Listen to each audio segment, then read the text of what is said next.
This is the story of Seo-jun, who became the world's strongest simply by farming with his cute monster pets and even evolving them, like these poison bees evolving into a cute human-like bee. But things weren't always like this for him. It all started 10 years ago when a mysterious black tower appeared everywhere. The tower was so strong that not even a nuclear bomb could destroy it. One day, people began coming out of the tower and sharing their experiences. They said they were sucked into a portal and ended up inside the tower. When they entered, they gained amazing powers. If they conquered the tower, they could get great rewards and mythical items, like a golden ticket that let ordinary people enter and gain powers too. Our hero, Seo-jun, dreams of buying a ticket and entering the tower one day. But suddenly a black hole appeared behind him in the empty space. Startled, Seo-jun stared at the black hole, his heart racing with excitement about the possibility of fulfilling his dreams. He closed his eyes, thinking the hole will suck him in like others, but to his surprise, black hole hadn't transported him anywhere. Confused and alarmed, he muttered, "Why am I still here?" Before he could contemplate any further, the black hole began to shrink. "No, my future!"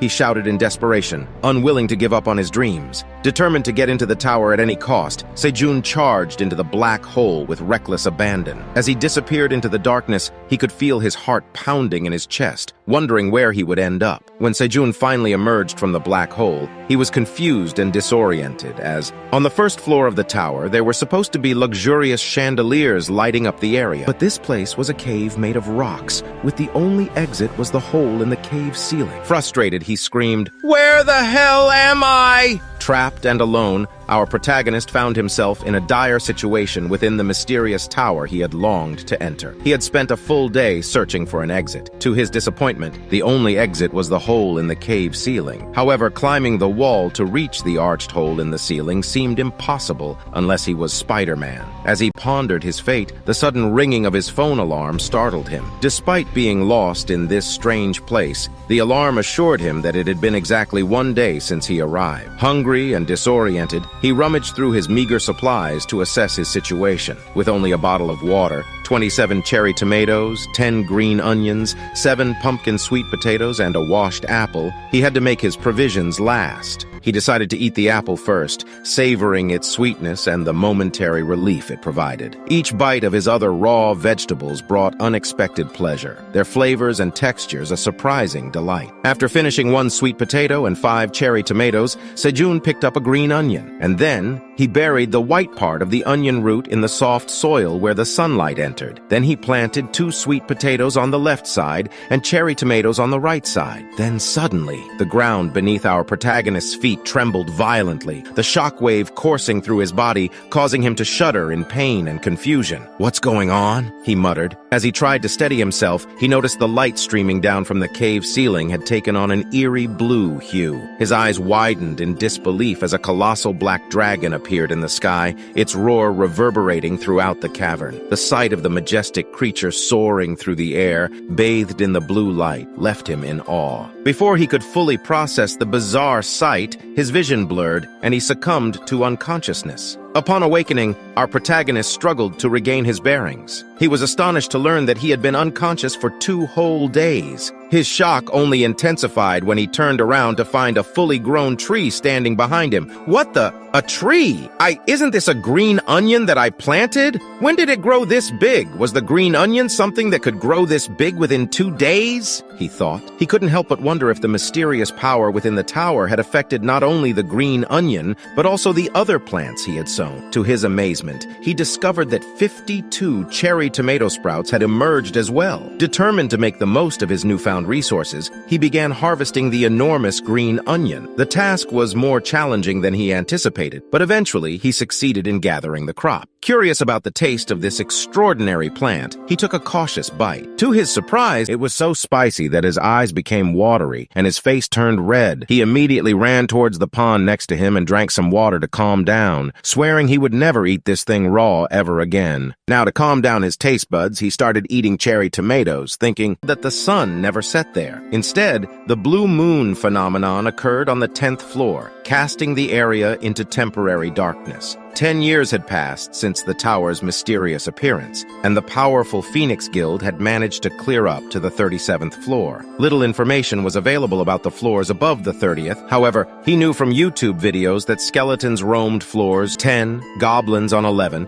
orcs on 20, and spider monsters from the 31st floor onwards. What puzzled him was the dragon he had encountered. No one had ever mentioned dragons or lizard-like creatures in the tower. Which floor is this? He wondered. Lying down, he wondered if he was on a floor so high that no one had yet reached it. Just then, water droplets fell on his face, and he quickly got up. Was it raining in the tower? He had heard that the weather was almost always pleasant, and as he looked up, the sky was clear. However, he spotted something moving very fast and grew scared, thinking it might be a monster. But the creature he saw approached him, revealing itself to be a cute rabbit drooling over his crops. He was surprised and wondered if the rabbit was a monster too. The rabbit jumped from the ceiling and he rushed to catch it, but the rabbit used his head as a stepping stone and landed safely on the ground. It hopped over to the green onion plants, and Sejun realized that this rabbit was something extraordinary. The rabbit pointed at the green onion plants, and Sejun asked if it wanted to eat them. The rabbit responded, and he understood that it wanted to eat. He broke off a leaf of green onion and handed it to the rabbit, who eagerly accepted. As the rabbit devoured the leaf, he told it that it could have more if it liked. Then he noticed that the plants had already grown back. At this rate, he would have to harvest them twice daily. But the rabbit started saying something loudly, and he realized it wasn't talking to him. He looked up at the cave entrance and saw another rabbit approaching. She landed and handed the first rabbit a straw hat and a watering can,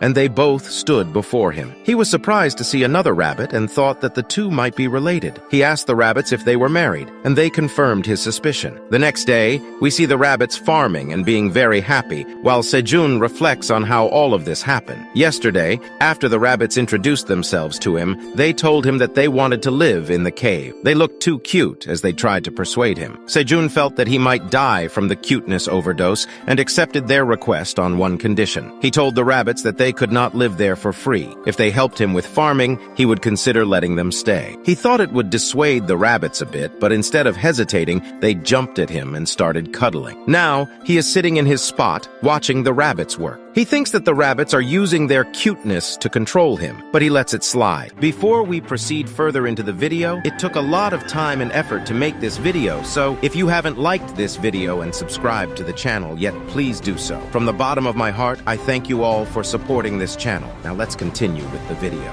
He asks the rabbits if the tools they were using were special items. The husband rabbit had a watering can that seemed to have an endless supply of water, and Sejun is not sure about it, but it seemed to him that the wife rabbit had a magic pocket that contained all the tools she needed for farming. Sejun says that he is jealous and wishes he had such a wonderful item. The rabbits have completed harvesting the green onions, and they are excited to show them to Sejun. Sejun tells them to dry the green onions and starts inspecting other crops, but the rabbits are looking at Sejun with eager and impatient eyes. They are asking him a question, and Sejun understands what they want. He tells them that they passed his test, and now they can live in the cave. The rabbits jump for joy upon hearing the good news and start talking about something. They rush to a corner of the cave, and Sejun wonders what they are up to now. The wife gives her husband a shovel, and he starts digging. In no time, he creates a home for himself and his wife. The wife places a floral wreath on the door of their new house and welcomes her husband to enter, but he is exhausted from digging and building a house and can barely stand. Sejun approaches them and says that the husband rabbit was great for making a house so quickly. The husband rabbit gives him a thumbs up, but then he feels his wife's hand on his shoulder. She is blushing and cutely pointing at the door,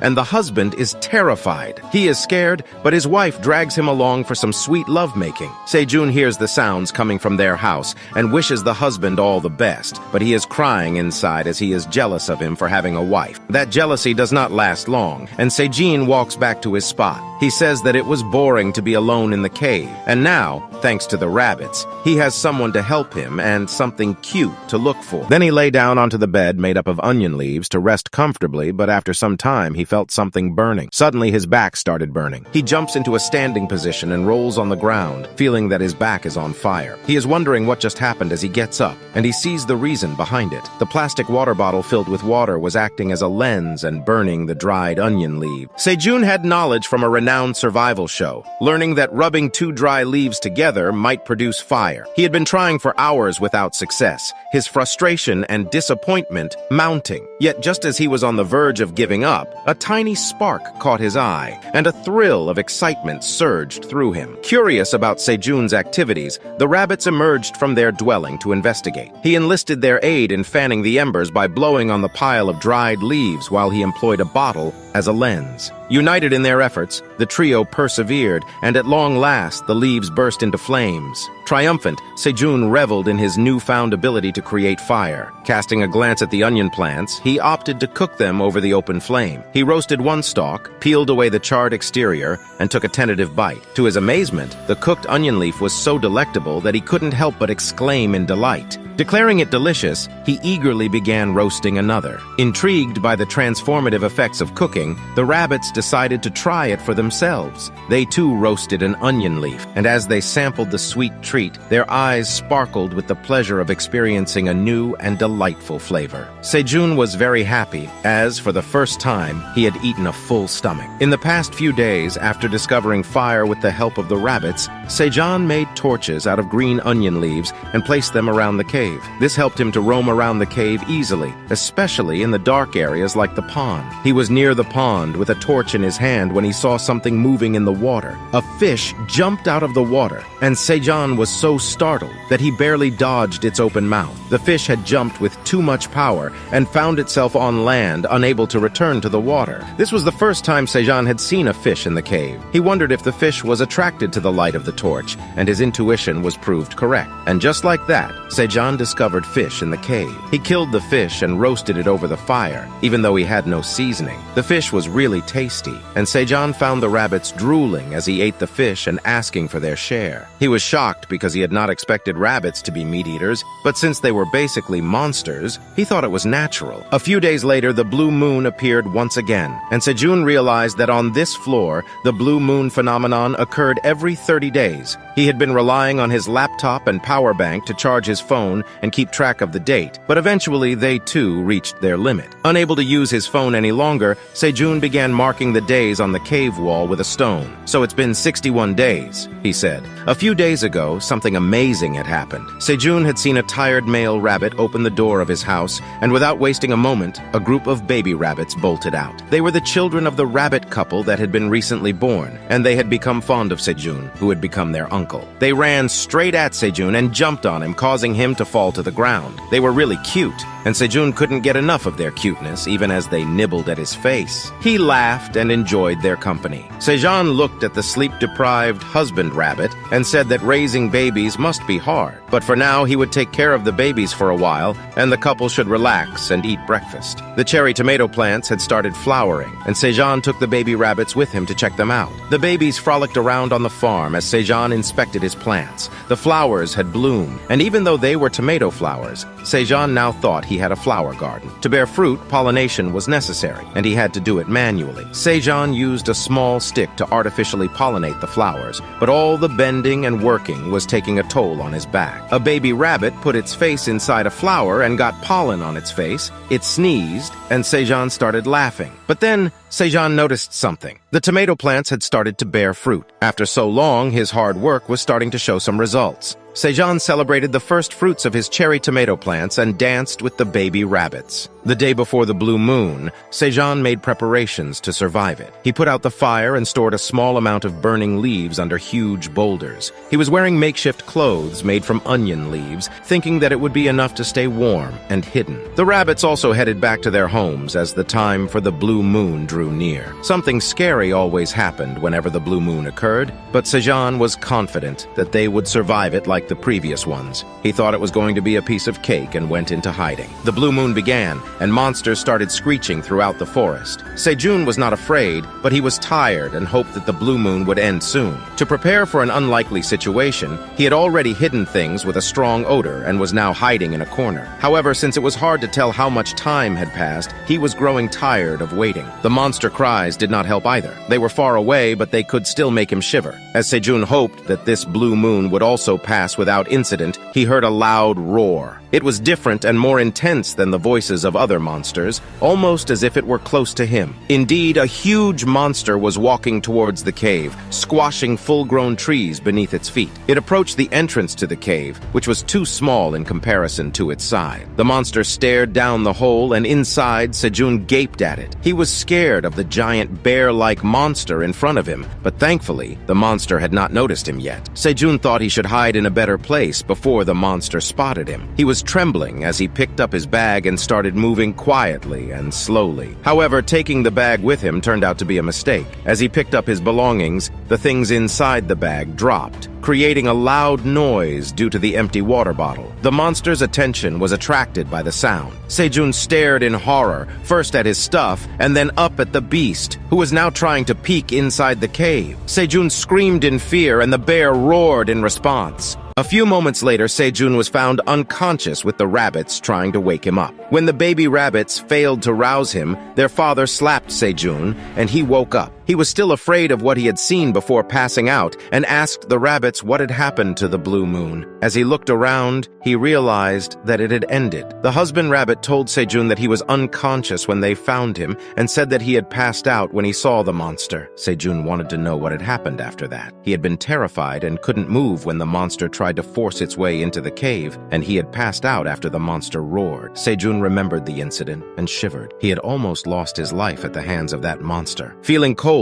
the wife rabbit created a large fire and a blanket of onion leaves. Sejun sat in front of the fire with the baby rabbits snuggled up to him. The wife rabbit also brought him roasted fish, and Sejun thanked her. As he ate, Sejun realized that the monster had noticed this plate. It may have been due to another monster or because it couldn't get inside the cave due to the small entrance, but the monster had left without causing harm. However, there was no guarantee that he would be safe if it returned. He thought he had gotten lucky this time, but it might go differently next time. After everything he had done to survive, he didn't want to die. He decided that the best course of action was to eat well and stay alive. While Sejun was eating, the husband rabbit approached him, wanting to show him something. Sejun followed him and found something unbelievable, a ripe cherry tomato. But it was nothing like he had expected. It was blue and glistening in the sunlight. Sejun was shocked, but the blue color wasn't the first thing he noticed about the fruit. He bent down and tried to pick up the large, ripe fruit, then wondered why it was blue. As he pondered this, a window appeared in front of Sejun, informing him that he had completed the quest to harvest the fruit containing the energy of the blue moon. Sejun was shocked. He couldn't believe that the thing in front of him was an actual message window. The message on the window changed, and now it said that the tower manager was interested in him because of his amazing achievements. It had been keeping a keen eye on Sejun, but it wasn't happy. Confused, Sejun wondered why the tower manager wouldn't be happy with him, and the husband rabbit didn't know what was going on either. Sejun learned that he was not a duly invited guest, and the tower manager had accepted it as a blunder. It wanted to eliminate Sejun. Shocked, he asked the window what it meant. Was it a mistake that he had ended up in the tower? He angrily said that if that were the case, he should be allowed to go home immediately. But the window said that the tower master wanted to kill Sejun to eradicate all proof of this mistake. Sejun was flabbergasted. He screamed at the screen, saying that he had completed a wonderful achievement, and instead of rewarding him, the manager wanted to kill him. The system window fell silent for a while, and Sejun wondered what was happening. The next message he received changed his mood from scared and angry to elated. The tower manager was awakening him. Sejun felt an aura surrounding him as soon as the message was displayed. He couldn't believe it, and confirmed with the window that he was officially awake in the tower. Eagerly, he awaited to see which job he would be assigned, hoping for something like a wizard. However, his assigned job was a tower farmer with a proficiency of F rank. All the joy and excitement left Sejun's face, and he went blank. The windows continued to give him messages about his job. He would never get sick, be close to nature, and gain experience points by harvesting crop. Sejun was shocked. There was no job class other than a warrior and a magician inside the tower. How could he be a farmer? He commanded the system to open his status window and found that his talent was ordinary, and his stats were all at 1. He stared at his status window,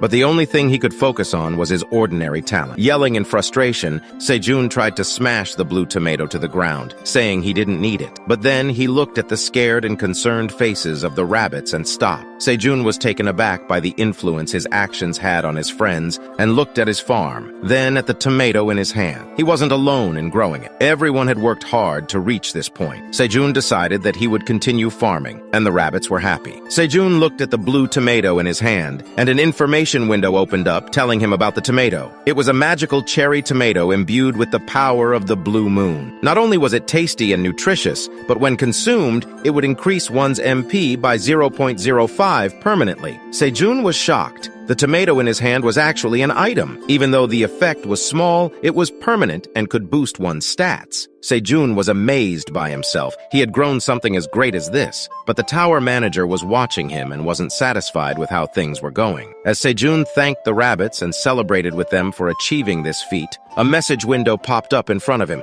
A quest had been triggered. He had to offer the blue cherry tomato to the manager. The reward for the quest was a job-related skill, and the penalty for refusing was death. Sejun read the entire message, and when he saw that the penalty was death, he became scared. He asked the window if it was a joke out of anger. He accused the admin of blackmailing him and using the name of a quest to justify his actions. Sejun told the admin that if he wanted the blue tomato, he should ask for it properly. If the admin played dirty games like this and made it look like he was giving Sejun options, that would not be good. Sejun was a bit relieved after venting his anger, but then he realized the death penalty and politely offered the blue tomato. The tomato in Sejun's hands vanished, and he received a message that he had completed the quest. The next window displayed the quest reward, and Sejun was excited to receive it. He knew it was a job-related skill, but since he had been focusing solely on the death penalty, he had momentarily forgotten about it. Sejun flattered the tower manager, calling him generous. Then, he decided to check what kind of skill he had obtained and opened the quest reward. The reward was the skill sowing at level 1. This skill slightly increased the probability of germination when a seed was planted. Sejun didn't know how to react, but he was certainly disappointed. However, he consoled himself, saying that since his job was that of a tower farmer,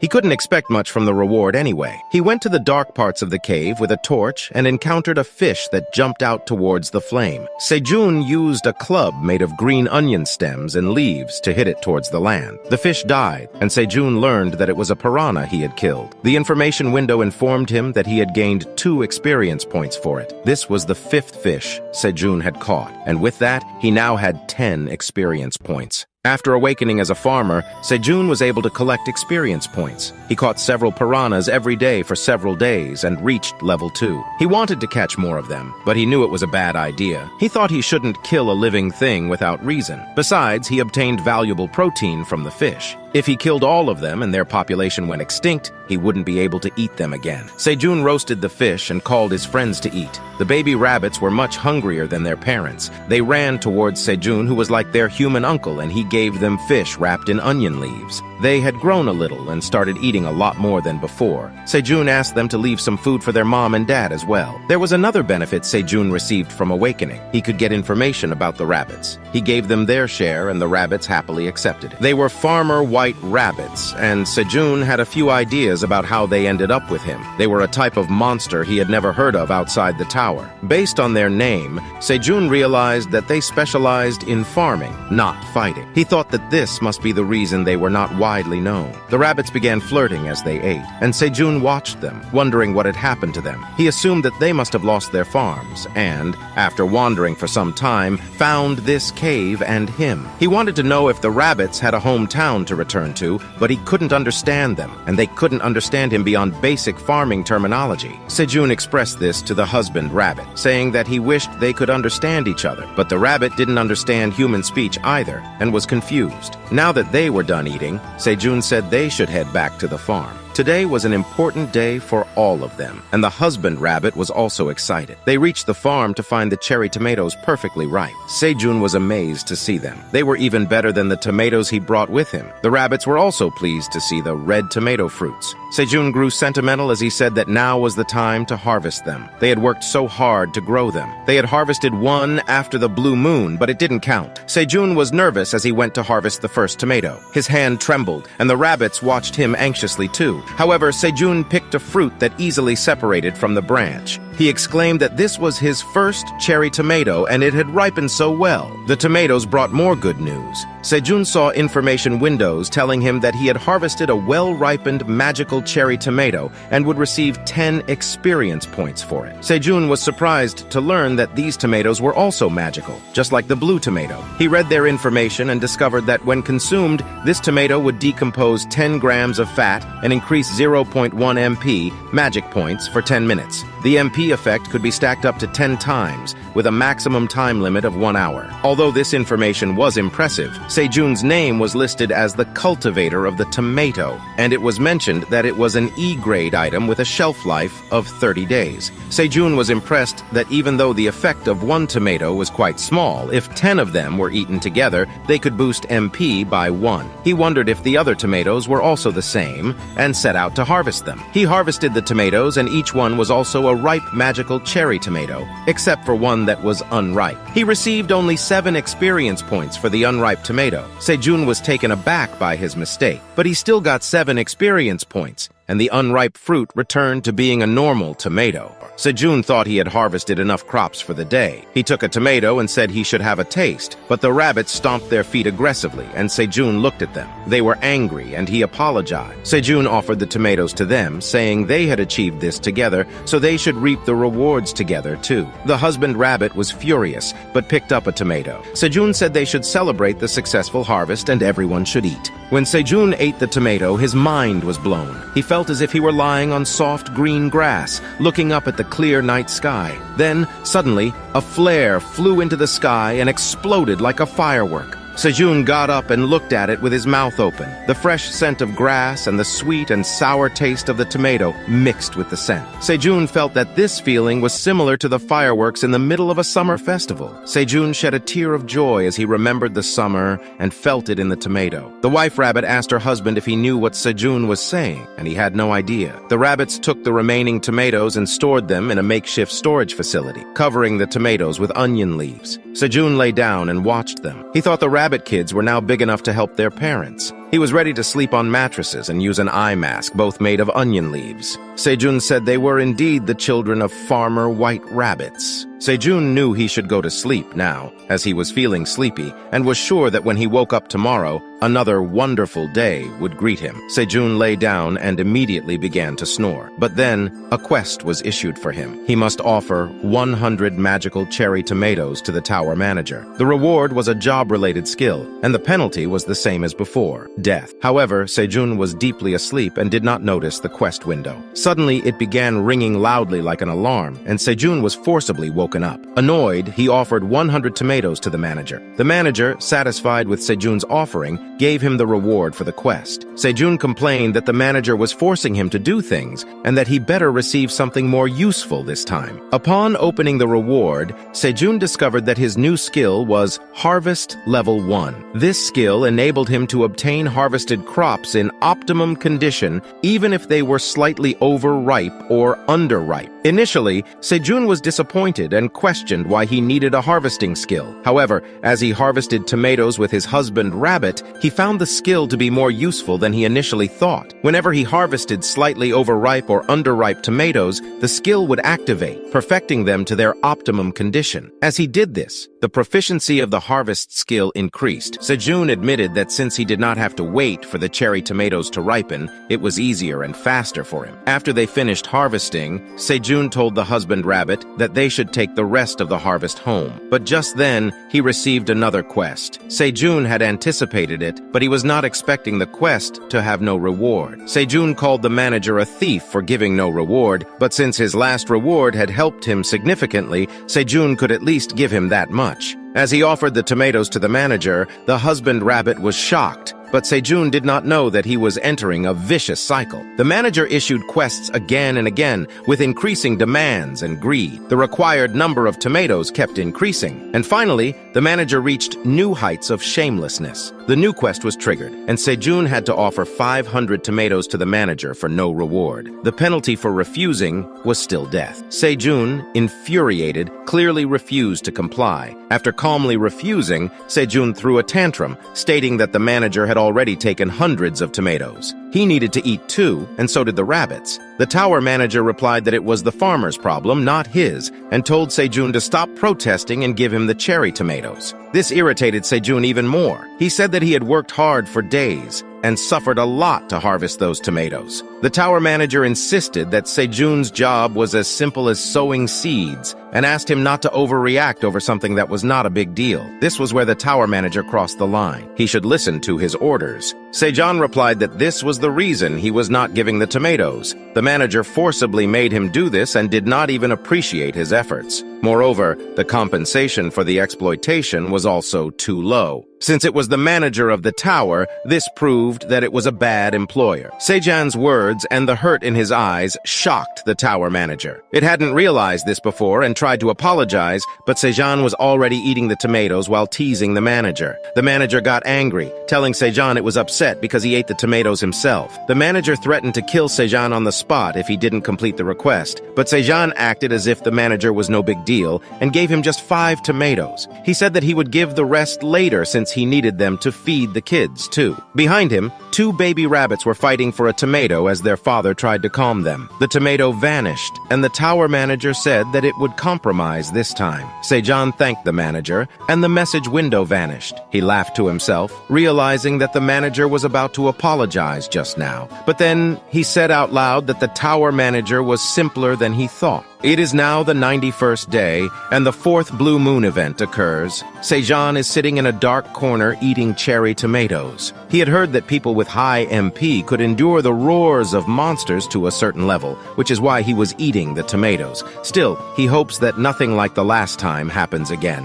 As Sejun wishes for time to pass quickly, his plants begin to gleam in the blue light. Sejun realizes what is going on as the energy of the light enters a tomato, turning it blue. Sejun cannot wait to harvest it, but he notices that the tomato plants are not the only ones being blessed. Even the sweet potato leaves are getting illuminated. The desire to check on them overcomes Sejun, and he walks towards his farm. He digs out the sweet potatoes with his bare hands and is amazed at the results. He now has a blue sweet potato in his hand, filled with the energy of the blue moon. When consumed, it would increase one's strength by 0.5 points permanently. The system window informs him that he has harvested a sweet potato with the energy of the blue moon, which has gained him a lot of experience. The proficiency of the skill harvest has also increased, and now it will be leveled up. Sejun then looks at the blue tomato and harvests it. As he holds the sweet potato in one hand and the tomato in the other, Sejun thinks he is holding the world in his hands. But that happiness is soon disturbed by a quest Sejun was expecting, and there are not 1 but 2 quests. Sejun has to offer both products imbued with the energy of the blue moon to the manager. There is no reward for either of the quests, and the penalty is death. Sejun thinks that the manager is really pushing it with 2 quests at a time. If Sejun refuses,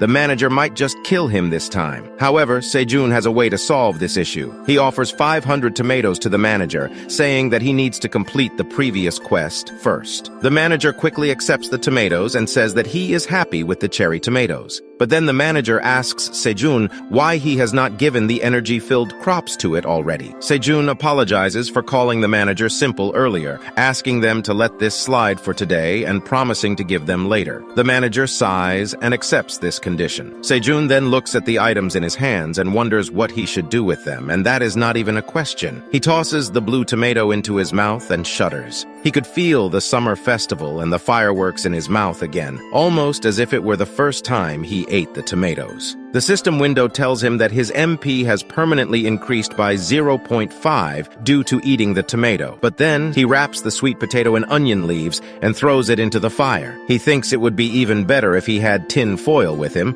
but the multi-purpose onion leaves are good enough. Sejun is happy and says that the time spent waiting for delicious food is the happiest time. The blue moon passes and the rabbits also come out. They all have questions for Sejun as they see him cooking something. He says that they had great timing as he was just about to call them. Sejun then excitedly says that he presents to them the sweet potato with the energy of the blue moon, and its delicious smell makes the rabbits drool. Sejun says that it is not much, but they should share it. But the husband rabbit stands in front of his family and stops them from taking up Sejan's offer. They are saddened as he tells them something, and Sejan realizes what the rabbit is saying. He wants Sejan to eat the sweet potato himself, as there is only one. Sejan is touched and thanks the husband rabbit for being the only one thinking about it. But even as Sejan agrees to eat the sweet potato alone, he is hiding the fact that he has already secretly eaten it. Sejan peels the sweet potato and takes a bite, but it is too hot, and he burns his tongue, spitting out whatever he just bit. The sweet potato in his hand falls to the ground as Sejan screams about burning his tongue and scalding his palate. The rabbits watch the sweet potato on the ground. The husband rabbit reaches down to grab a piece of the sweet potato, but his children swipe everything before him and then eat it. However, it is too hot for them, and they too spit it out. The baby rabbits start crying, and the husband rabbit is dejected that he got nothing, and that the sweet potato got wasted. This is another entry in Sejan's diary in the tower. He ate a fiery meal today, a little too hot for his liking. A few days later, Sejan is telling the baby rabbits that they are going to plant sweet potato sprouts from now on. The rabbits are confused,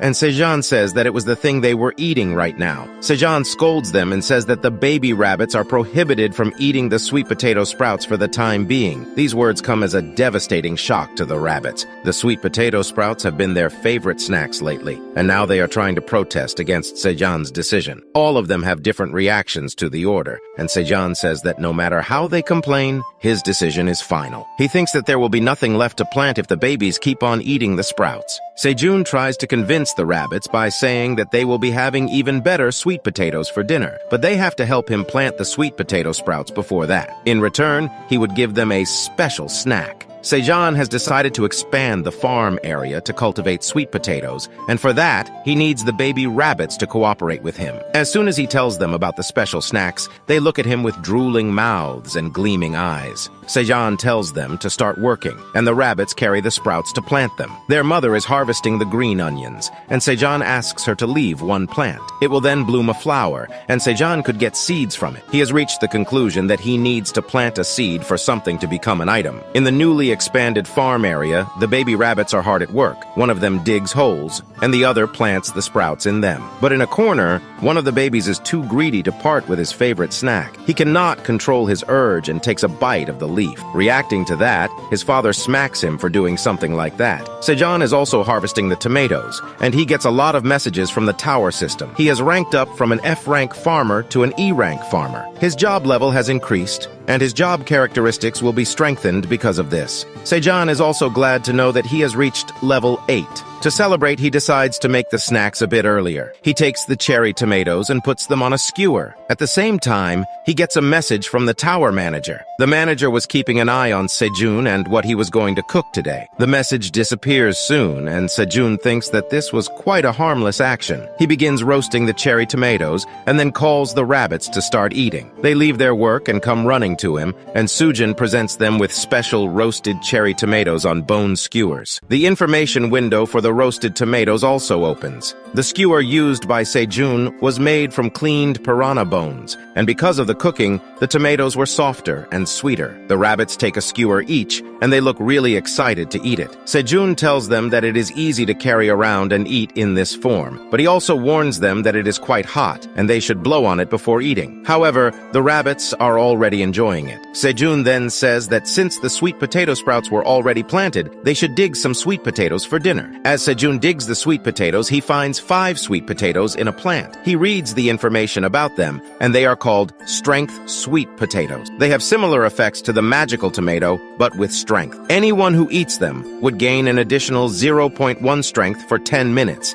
and this effect can be stacked up to 10 times in an hour. The other effect is that it would break down 10 grams of fat and help with bowel movements, and this bonus would also apply to those who have not awakened yet. Sejun counts that he now has 15 sweet potatoes, which means he got 5 potatoes for each one he sowed, and that is pretty good for a first harvest. But then Sejun spots a fallen potato sprout. He plants it, thinking it would be a waste to leave even a single sprout, but then he gets messages from the system saying that the proficiency of the skill sowing is increasing because of this action. Now, Sejun realizes that even this qualifies as sowing, and he also realizes that he must plant all the sprouts himself to increase his skill level. Sejun asks the baby rabbits to stop in a hurry because now he wants to do it himself. Inside its office, the manager tries to replicate what Sejun just did. It has cherry tomatoes on a skewer, and they are roasted over a fire. The manager eats the tomatoes and immediately spits some of them out since they are burned and bitter. But then it ponders what was wrong with its tomatoes. The humans seem to eat them fondly. Then the sweet taste of the tomatoes spreads through its mouth, and the manager realizes how delicious they are. Now it uses the magic crystal ball to see what Sejun is doing at the moment. When the manager finds him eating sweet potatoes with the rabbits, it gets angry. It screams, saying, "How could those punks start eating sweet potatoes without me? I am the great black dragon alien Friton." The manager sends a quest to Sejun immediately, demanding 1 roasted sweet potato. There are no rewards for this quest, and the punishment for refusing is death. Sejun is not in the mood to do the quest and tells the manager to postpone it. The manager is shocked and says that it wants the sweet potatoes right now. If Sejun does not give them, there will be consequences. Sejun says that there is only 1 sweet potato left. He asks the manager what it could offer in reward. The manager considers it for a while and then revises the quest. A reward is added for another job-related skill. Sejun thinks that this reward is good enough and offers the sweet potato to the manager. He opens the reward and finds that it is a level 1 seed store. When this skill is activated, Sejun can buy a product at the seed shop every 30 days. Sejun is overjoyed. A seed store means that he can purchase things inside the tower that are similar to what other awakened individuals have. He says that this was an amazing reward, and the tower manager should have given it to him earlier. Sejun activates the skill, and the seed store is open. Before that, it checks the transaction history of Sejun and finds that there were no previous transactions. But thinking about the transactions, Sejun arrives at an important question. How should he make purchases when he has no money? But then he gets another message that the store will offer entry-level services to the customer, Sejun. He is the first rookie-tier customer at the seed store, and because of that, a tower coin appears in front of Sejun, and he is shocked. He says that the seed store is the kindest and the best. The tower coin is a currency used inside the tower, but in the outside world, the cost of each tower coin is 1,000,000 won. Sejun opens the seed store to see what he can buy there. The message window tells him that for the rookie tier, he could see 3 random types of seeds, and at his current level, Sejun could only purchase 1 of them. The 3 types of seeds for this time are shown, and Sejun sees that he can buy 1,000 seeds of either red pepper, cabbage, or carrots for 0.1 tower coin each. Sejun thinks that the name Seed Store is quite fitting as it only has seeds. But then he looks at the price and thinks about the outside world's value of the tower coin. He is getting 1,000 seeds for 100,000 won, which is very expensive. Sejun considers what he should choose. Red pepper and cabbage could be a good combo to make kimchi, but he cannot buy them together, nor does he have the resources to process them here. The only option left is carrots. As soon as he says carrots, the attention of all the rabbits turns to Sejun. He asks them what is wrong, and the rabbits try to tell him that they want carrots. Sejun sees their excited expressions and says carrots again, getting the same reaction as before. He is enjoying this a bit too much, and the husband rabbit kicks him in the face for wasting time. Sejun purchases the carrot seeds for 0.1 tower coin and receives 1 seed store mile. The mileage can be used to raise the level of his seed store, and he needs 100 points to reach the next level. Sejun receives the seeds in a fancy pouch and thinks that the pouch is more expensive than the seeds themselves. But then he sees a message from the manager saying that it is satisfied with Sejun's purchase. Sejun makes a face and asks why it is getting satisfied. This is another entry in his diary. Now he has acquired carrot seeds by trading at the seed store. Sejun is excited to plant carrots, and so are the rabbits. but someone else is watching them from a distance. A large and cute bee observes Sejun and the rabbits as they celebrate acquiring carrot seeds. The bee, intrigued by the scene, hovers closer to get a better look at the new seeds and the joyous celebration of Sejun and the rabbit. Then, as the scene shifts, we see the husband and wife rabbits happily singing and lounging beside the area where Seojun had planted the carrot seeds. Observing their joy, Seojun realizes that even though the carrots haven't sprouted yet, the rabbits must have a strong affinity for them. However, he decides to let them enjoy themselves and takes a nap. After waking up, Seojun plans to pollinate the flowers and harvest the green onions. As Seojun closes his eyes, a baby rabbit also snuggles up and falls asleep beside him, but suddenly, he notices a buzzing sound whizzing past his ear. Seojun tries to swat away the annoyance without fully waking up, but the buzzing persists. Frustrated, he mutters, "Why did a bug have to show up now?" Curiosity gets the better of him, and he finally gets up to investigate. To his surprise, he finds a giant and adorable bee. The bee gazes at Seojun with curiosity, and he stammers for a moment before exclaiming, "She's so cute!" He assumes that this bug must be a monster in disguise. Seojun cautiously calls the bee closer, hoping to identify its monster form. However, his joy quickly fades when he discovers that it is a poison honeybee. Fear seizes him as he reads the name. He turns to ask the rabbits if they know whether the bee is dangerous or not. However, the rabbit couple has already hurriedly retreated with their children to their burrow. They are scared of the poisonous bee, leaving Seojun stunned as he watches them flee. He yells at the rabbits, calling them mean, his face contorting as he questions how they could leave him alone like this. Seeking answers, Seojun turns to the tower manager, who provides him with more information. The manager explains that poison honeybees are carnivorous creatures that hunt monsters using their venomous stingers. The stingers pose a significant threat, and the manager advises Seojun to stay away from them. Seojun becomes fearful after learning that these bees feed on meat, causing him to believe that they are no longer truly honeybees. As the bee approaches, Sejun frantically tries to shoo her away, insisting that he's just a bag of bones with no meat to offer. He pleads with the bee, hoping she would spare him, but she continues to draw near. Sejun perceives her as a terrifying monster, his fear growing. In his desperation, Seojun fumbles around with his other hand, searching for something to defend himself. To his surprise, he grasps a broken branch from a tomato plant, complete with a single flower. Seojun swings the makeshift weapon towards the bee, suggesting that she should feast on the flower instead of him. The bee, intrigued, gazes at the tomato flower, and Seojun remains apprehensive as she approaches. However, when he opens his eyes, he realizes that the bee was actually feasting on the flower's nectar. Seojun is taken aback, but then the bee, with a contented expression, smiles at him. Seojun questions the tower manager, asking if they were sure the bees were carnivorous, but receives no response. Then, a realization dawns on Seojun. He remembers something quite fundamental. Bees have a fondness for nectar. He cautiously approaches the honeybee and suggests that if she's still hungry, there are plenty of other flowers she can enjoy. Seojun encourages her to indulge to her heart's content, and the poison honeybee happily flutters towards the blossoms. Seojun smiles to himself, realizing that what he initially feared turned out to be a pleasant surprise. With the bee's presence, he won't have to manually pollinate the cherry tomatoes anymore. His gaze falls upon the rabbit family, hidden behind a rock. Seojun gives them a reproachful glance,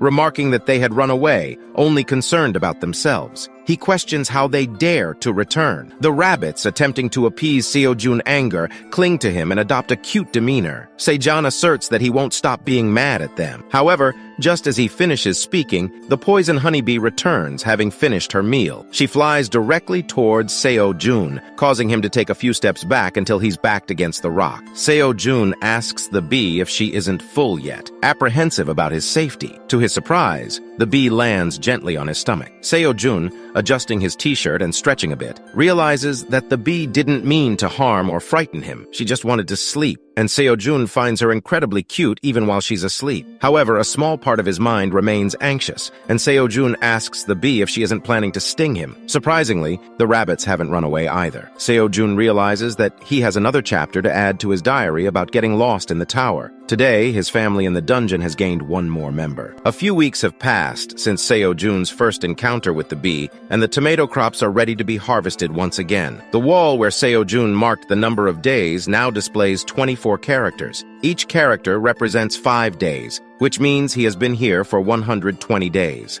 We see Seo-jun diligently harvesting tomatoes alongside the wife rabbit, while the husband rabbit tends to the carrot seedling, watering them. The baby rabbits continue to play around, occasionally disturbing Seo-jun as they get too close. He scolds them and instructs them to go somewhere else. The baby rabbits run off without a care, and Seo-jun glances at their siblings, who are engrossed in their own playful activities. Seeing them so carefree, Seo-jun comments that they're having a great time. After all, they should enjoy playing while they're still young. The poison honeybee joins Seo-jun, settling on his shoulder. He asks her if she has had her fill of nectar for the day. As she lands, Seo-jun reflects that several weeks have passed since the poison honeybee arrived and became a part of their family. He informs her that it will soon be lunchtime, and the bee seems excited, gently rubbing her cheek against Seo-jun's. He remarks that the poison honeybee has developed a routine. She works in the fields during the morning, collecting nectar, and in the evening she returns to the forest outside the cave. Thanks to her contributions, his workload has significantly decreased. He calls out to the rabbits, announcing that it's time to eat, and they eagerly rush towards him. He believes that the poison honeybee probably won't go back to her original group or hive. Maybe she didn't even have one to begin with. Regardless, she has found her place among their unconventional family, and they have accepted her with open arms. As they enjoy their meal, Seo-jun holds a roasted green onion stem, and the honeybee perches on it. Recently, she started spitting honey, and she continues to do so now. The honey drips over the roasted onion, creating a unique dish called honey onion. The sweet flavor of the freshly roasted green onion is elevated by the sticky and sweet honey from the poison honeybee. Seo-jun, knowing the secret behind this combination, takes a bite of the honey onion and exclaims, "Wow, it's incredibly sweet and delicious." The rabbits also share his delight as they savor the honey-coated food. Seo-jun engages in conversation with the honeybee, expressing his initial fear when he discovered her poisonous nature. However, he quickly acknowledges the positive impact she has had on his life. Thanks to her, he could obtain honey promptly, and she even helped expand his farming field. As Seo-jun relishes the honey onion, he expresses his gratitude to the honeybee for her valuable assistance. He mentions that in a few months he will consume so much honey that he'll rival the bears in the wild. Suddenly, a message from the Tower Master appears, conveying the Master's joy for Seo-jun's progress. However, as V turns to read the message, it vanishes before his eyes. Several more days pass, and Seo-jun realizes that the blue moon is approaching soon. He reads the characters on the stone wall while the baby rabbits continue their playful antics and munch on food. Seo-jun feels a slight unease about the upcoming blue moon, even though nothing bad has happened during previous occurrences. He understands that anything can go wrong at any moment. Hoping for a safe blue moon this time, he reflects on the fact that it is the 121st day since he got lost and coincides with the day of the blue moon, which occurs every 30 days. Seo-jun is carrying a bag made of onion leaves filled with cherry tomatoes. He puts them inside their usual food hiding place, a rock circle covered with green onion leaves. Seo-jun is also wearing a jacket made of green onion leaves, and he remarks that this much food will be enough. However, his attention is drawn to the rabbit family. The husband rabbit and wife rabbit were trying to tell their children something, and the children were listening attentively. Seo-jun also notices that the rabbits seem especially anxious today. As it is almost time for the blue moon, Seo-jun asks them to go home. However, he stops mid-sentence as he sees the rabbit family huddle up. Seo-jun cannot think of anything that would make them behave so seriously, but they don't appear worried or scared either. Seo-jun is about to ask the rabbits if everything is all right when the rabbit couple suddenly bolts towards their home, leaving their kids behind. They rush inside their house, and Seo-jun is shocked by their actions. However, the rabbit couple turns back and waves at their children. They utter words that Seo-jun cannot comprehend, and with that, they quickly shut the door, leaving Seo-jun in a state of shock. He is astounded by what he has just witnessed. Seo-jun questions how the parent rabbits could leave their little ones exposed during the blue moon. However, before he can finish his sentence, the blue moon event commences. The moon eclipses the sun, casting a blue light that blankets the world. Seo-jun catches the sound of a menacing creature's roar emerging from behind him, leaving him speechless. Anxious, He slowly turns around to witness a sight that will forever be etched in his memory. To his astonishment, the noise intensifies, growing into louder roars and growls. But they are not originating from an external source.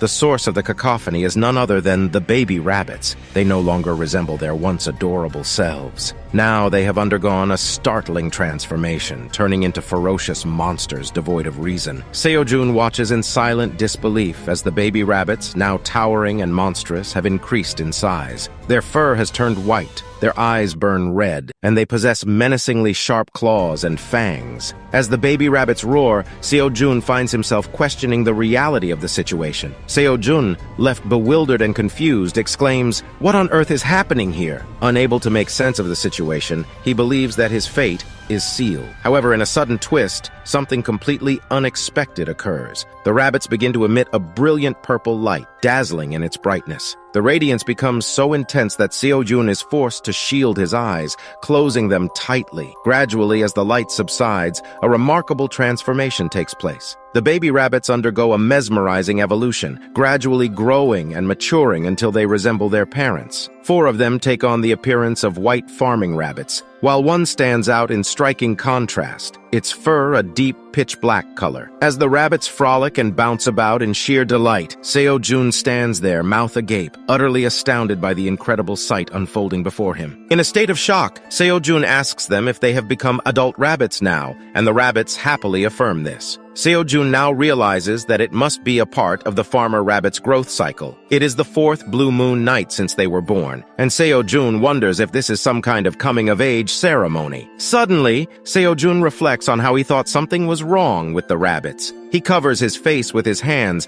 and starts sobbing. Seeing this, the rabbits are all shocked and worried. The black rabbit tries to console Seo-jun, wanting him to not be sad anymore. When Seo-jun sees this gesture, he realizes that the rabbit's nature is still the same as before. Seo-jun becomes overwhelmed by the cuteness of the rabbits who have just reached adulthood. He stops behaving sadly and starts calling the rabbits little cute things. He even wants to give them retribution kisses, which makes the other rabbits run away. Finally, the blue moon passes, and everything returns to normal. After that, the husband rabbit opens the door, and his wife is just behind him. They see that their kids have grown up, and they are currently sitting around a fire with Seo-jun. Seo-jun waves to them, and the husband rabbit cannot stop smiling. The couple rushes to their kids, and they hug them tightly. Seo-jun fondly watches the heartwarming scene unfold. He wonders if he should prepare a coming-of-age feast for the rabbits as a gift. However, his attention is drawn to one rabbit who excitedly raises his hand and says something. Seo-jun watches him carefully, and then, out of nowhere, a shovel appears in the rabbit's hand. The rabbit proudly displays it, and Seo-jun is surprised to see it. He asks what they all have because it's not just one rabbit. All his siblings have something. Seo-jun observes that one of the rabbits has gotten a sickle and a bandana. Another rabbit has acquired a cart and is happily hauling his black rabbit brother. One of the white rabbits had a watering can,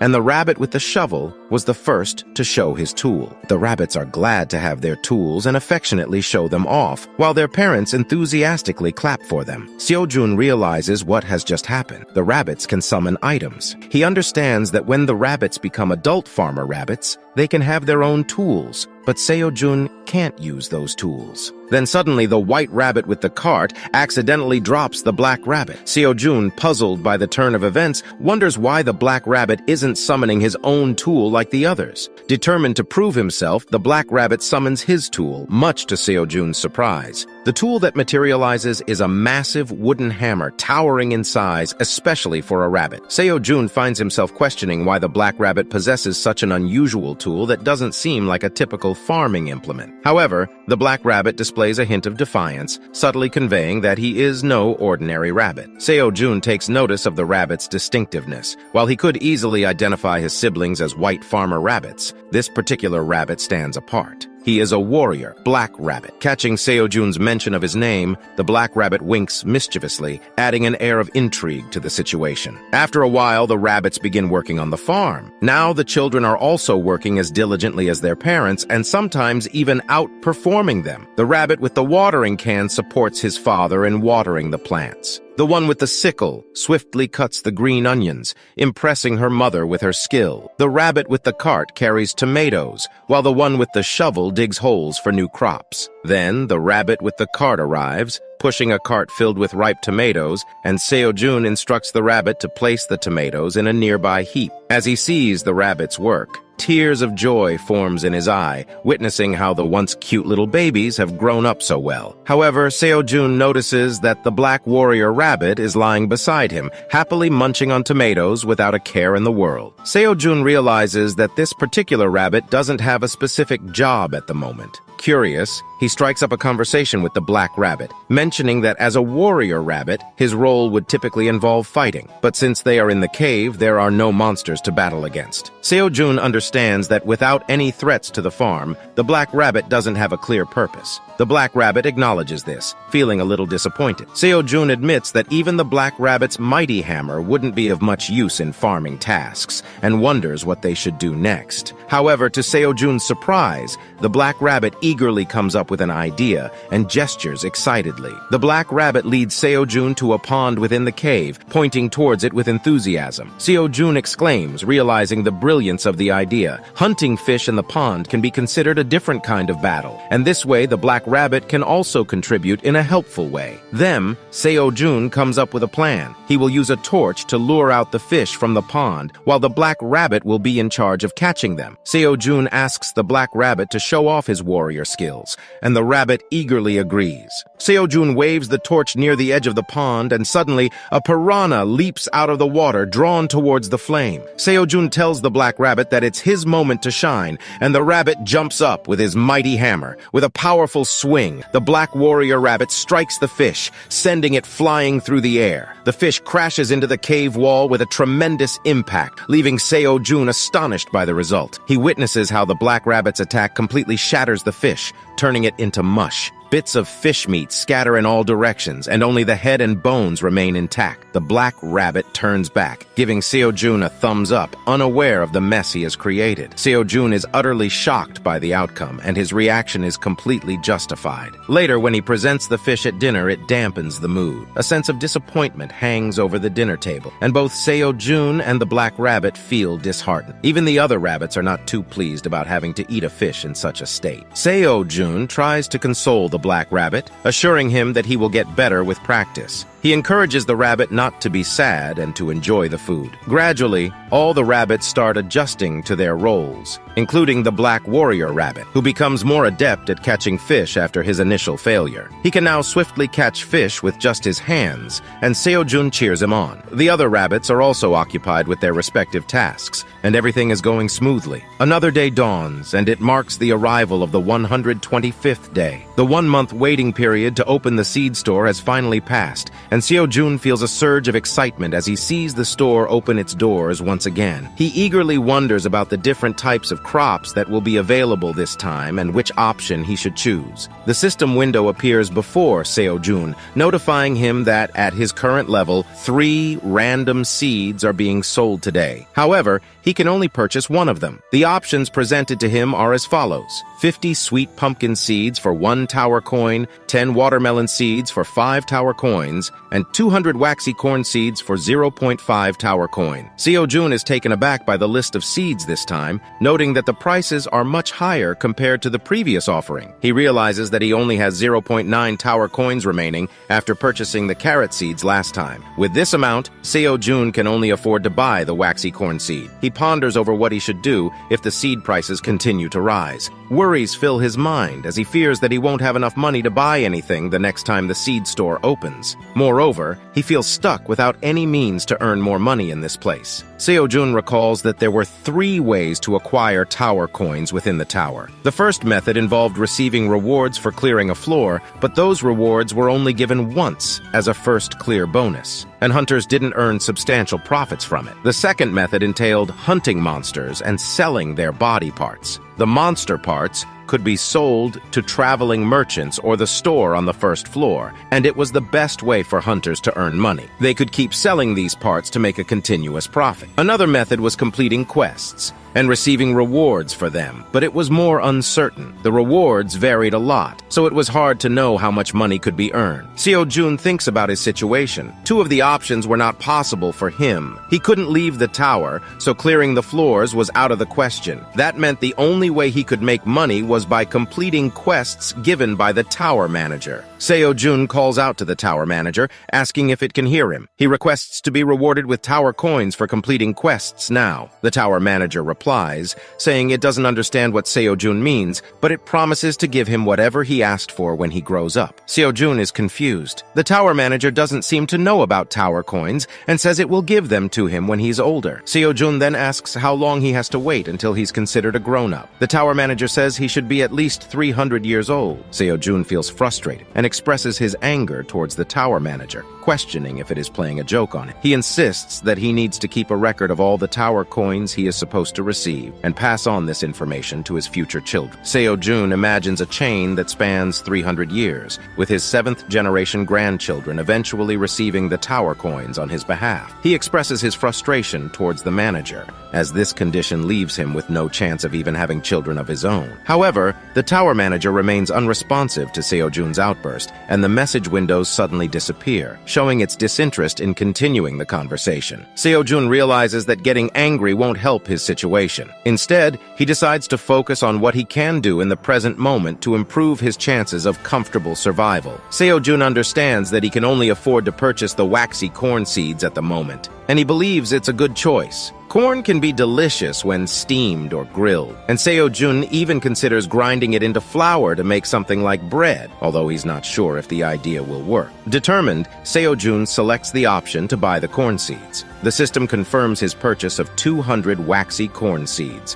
deducting 0.5 tower coins from his seed bank account. Additionally, Seo-jun has earned 5 seed miles, which he can use to level up the seed store in the future. A new cooldown period begins, and the system notifies Seo-jun that he will be able to access the seed store again in 30 days. In the meantime, a cloth pouch filled with corn seeds descends into Seo-jun's hand. He opens the pouch and takes a handful of seeds, showing them to the husband rabbit. Seo-jun asks for his opinion on the seeds, wondering if they look good. The husband rabbit affirms that they are indeed of good quality. Seo-jun suggests that they begin their work, and all the rabbits happily join him. However, before they start, Seo-jun interrupts himself and suggests that they have something to eat first. They roast the fish and enjoy the tomatoes as side dishes. Seo-jun finally satisfies his hunger and declares that he can't eat anymore. He decides to dry the remaining fish and store it for later. The rabbits, too, are full and relax around the fire with Seo-jun. Suddenly, the poison honeybee approaches Seo-jun, and he warmly welcomes her. He asks if it's all right for her to stay in the cave instead of returning to her home. The honeybee smiles and affectionately rubs her cheek against Seo-jun, indicating that it's okay for her to stay permanently. Seo-jun is delighted by this. But then the honeybee's antennas sense something, and her expression turns serious. She flies up and faces the entrance with a determined look. The black rabbit also prepares himself with his hammer, sensing the presence of an intruder. Seo-jun notices the movement and exclaims that someone is definitely there. The black warrior rabbit expresses his anger towards the intruder, and the intruder responds, asking everyone not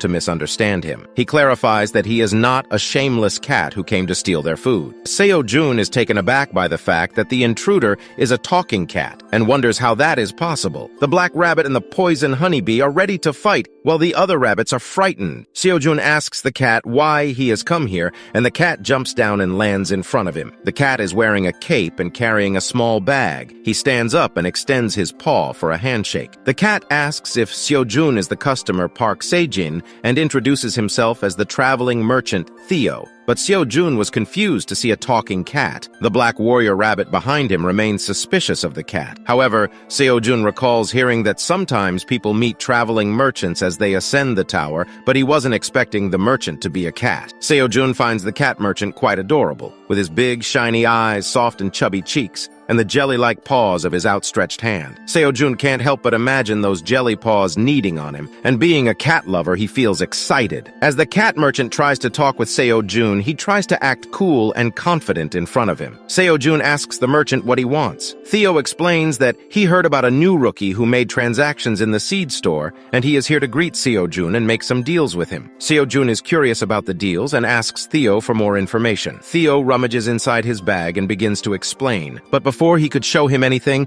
his stomach growls loudly, making him nervous. He apologizes to Seo-jun, admitting that he hadn't eaten anything that day, and that's why he ended up showing an embarrassing image to a customer. Theo nervously laughs about the silly incident, while Seo-jun stares at him curiously. Suddenly, a mischievous grin appears on Seo-jun's face, hinting that he may have something up his sleeve, perhaps a plan to take advantage of the cat merchant. Seo-jun, with a bright smile, offers him a roasted fish. Seeing the fish, Theo was shocked that a loud mew came out of him. His eyes glisten, mouth drools, and ears twitch as he gazes at the delicious roasted fish. Seo-jun insists that Theo should not decline the offer, but Theo manages to control his hunger and tells Seo-jun that it's all right, as he cannot touch a customer's food. Seo-jun is slightly taken aback by Theo's response and tries to convince the cat merchant once again. He asks Theo if he really doesn't want to eat the fish, describing the irresistible smell of tender, grilled meat, and emphasizing that it has the distinct fishy flavor that cats can't resist. Holding Theo's shoulder, Seo-jun insists that it's obvious Theo wants it and can have it. As Seo-jun persuades him further, Theo can't stop drooling, trying his best to resist, but eventually giving in to temptation. He eats a lot and finally feels satisfied, expressing his fullness while happily laying down and holding a fishbone. Seo-jun tends to the fire,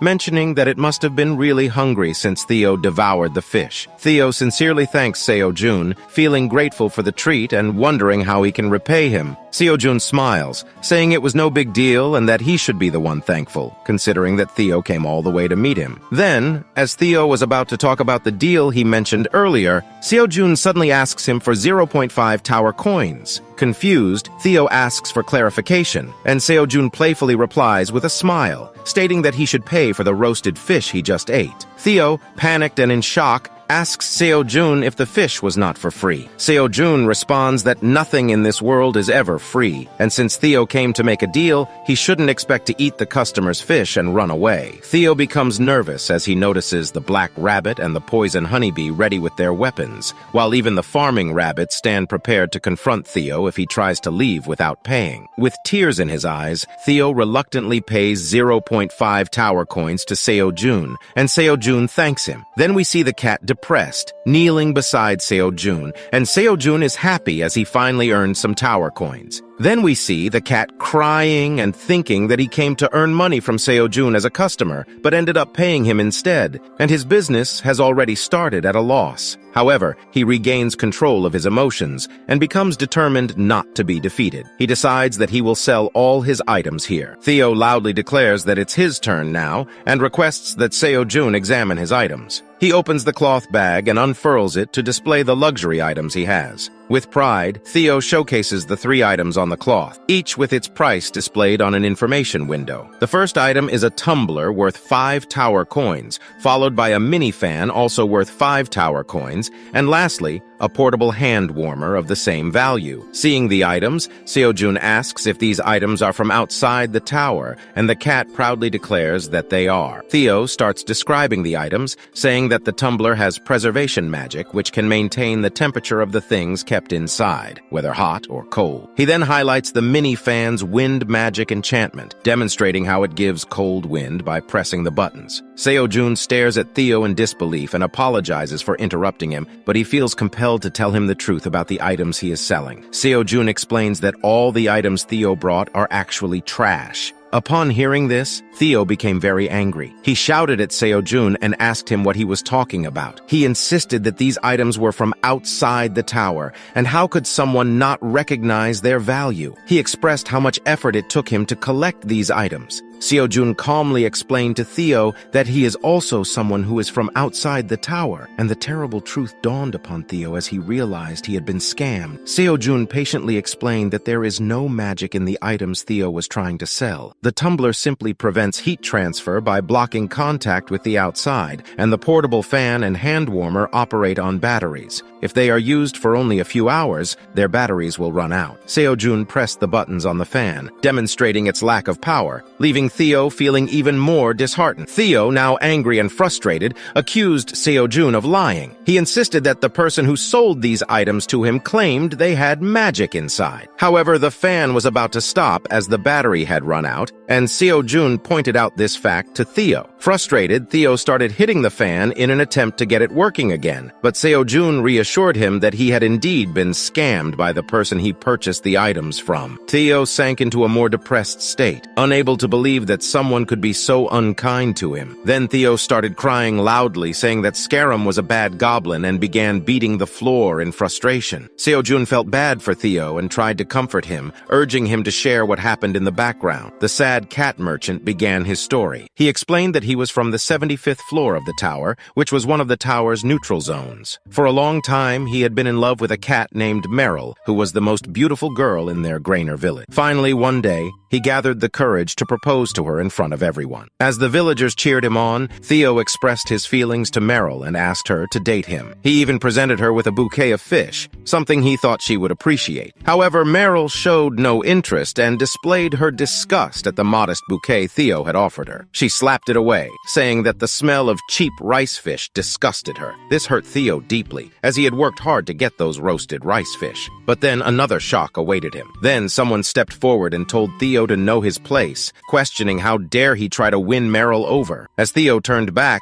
he saw Oren, the son of the richest cat in the village. Oren was well-dressed and carried a big, beautiful fish as a gift. Oren laughed at Theo, mocking him for giving a low-grade rice fish to a lady. He suggested that Theo should have brought at least a high-quality salmon as a gift, and with that, Oren presented the salmon to Meryl. Meryl appeared happy upon seeing it. A flustered Theo stammered, trying to explain that Meryl didn't even like greasy food because she was afraid of gaining weight. However, Meryl spoke for herself and expressed that the fish was indeed beautiful. Shocked and heartbroken, Theo heard those words. Oren had his arm around Meryl and was taking her to his home to enjoy the salmon properly, and she seemed content to go with him. Theo desperately pleaded with Meryl to wait, grabbing her arm to stop her. From his perspective, it felt like a scene from a heartbreaking story. He saw himself as the protagonist, the poor but handsome cat, while the woman he loved was being swept away by a rich suitor. Theo poured out his heart, reminiscing about the moments they shared and the memories they made together. However, Meryl coldly dismissed his feelings,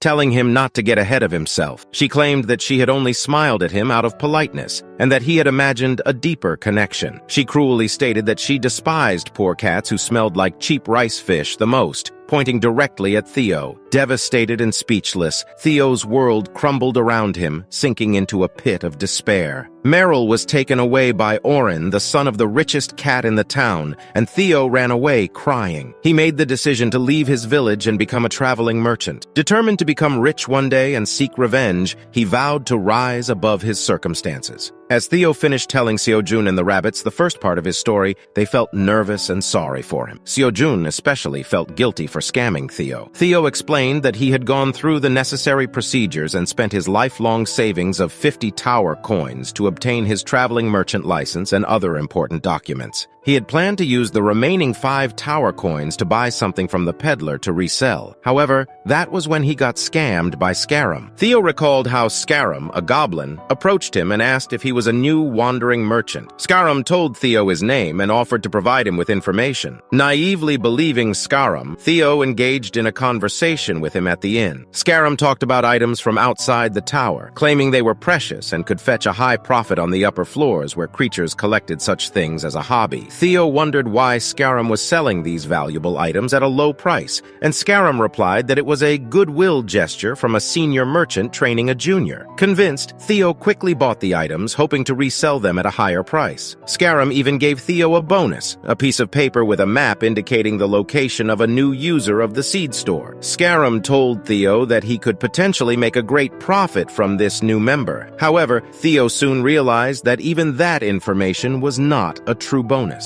He regretfully handed over all his remaining money to Scarum and purchased the items. With high expectations, he embarked on his journey while starving himself along the way, hoping to make a significant profit. But his hopes were dashed, and he barely ended up here. As Theo tells this to Sejong, he feels quite sad and starts rolling on the floor, crying. He laments that all the items turned out to be trash, and that the customer took his remaining money by tricking him with fish. He cries, expressing his frustration at not being good at anything. Sejong initially thinks that Theo is quite a pushover, but then he gets an idea. He remembers something that could help him earn tower coins. Sejong smiles and tells Theo to calm down, offering to share some roasted fish to cheer him up. However, Theo, having learned from his previous experience, suspects that Seo-jun will ask him to pay for the fish later. He refuses, stating that he's not foolish enough to fall for the same trick twice. Sejong assures him that he genuinely wants to give it to him for free, even considering the 5 fish Theo ate earlier as just a treat. Theo looks at Seo-jun with hopeful eyes,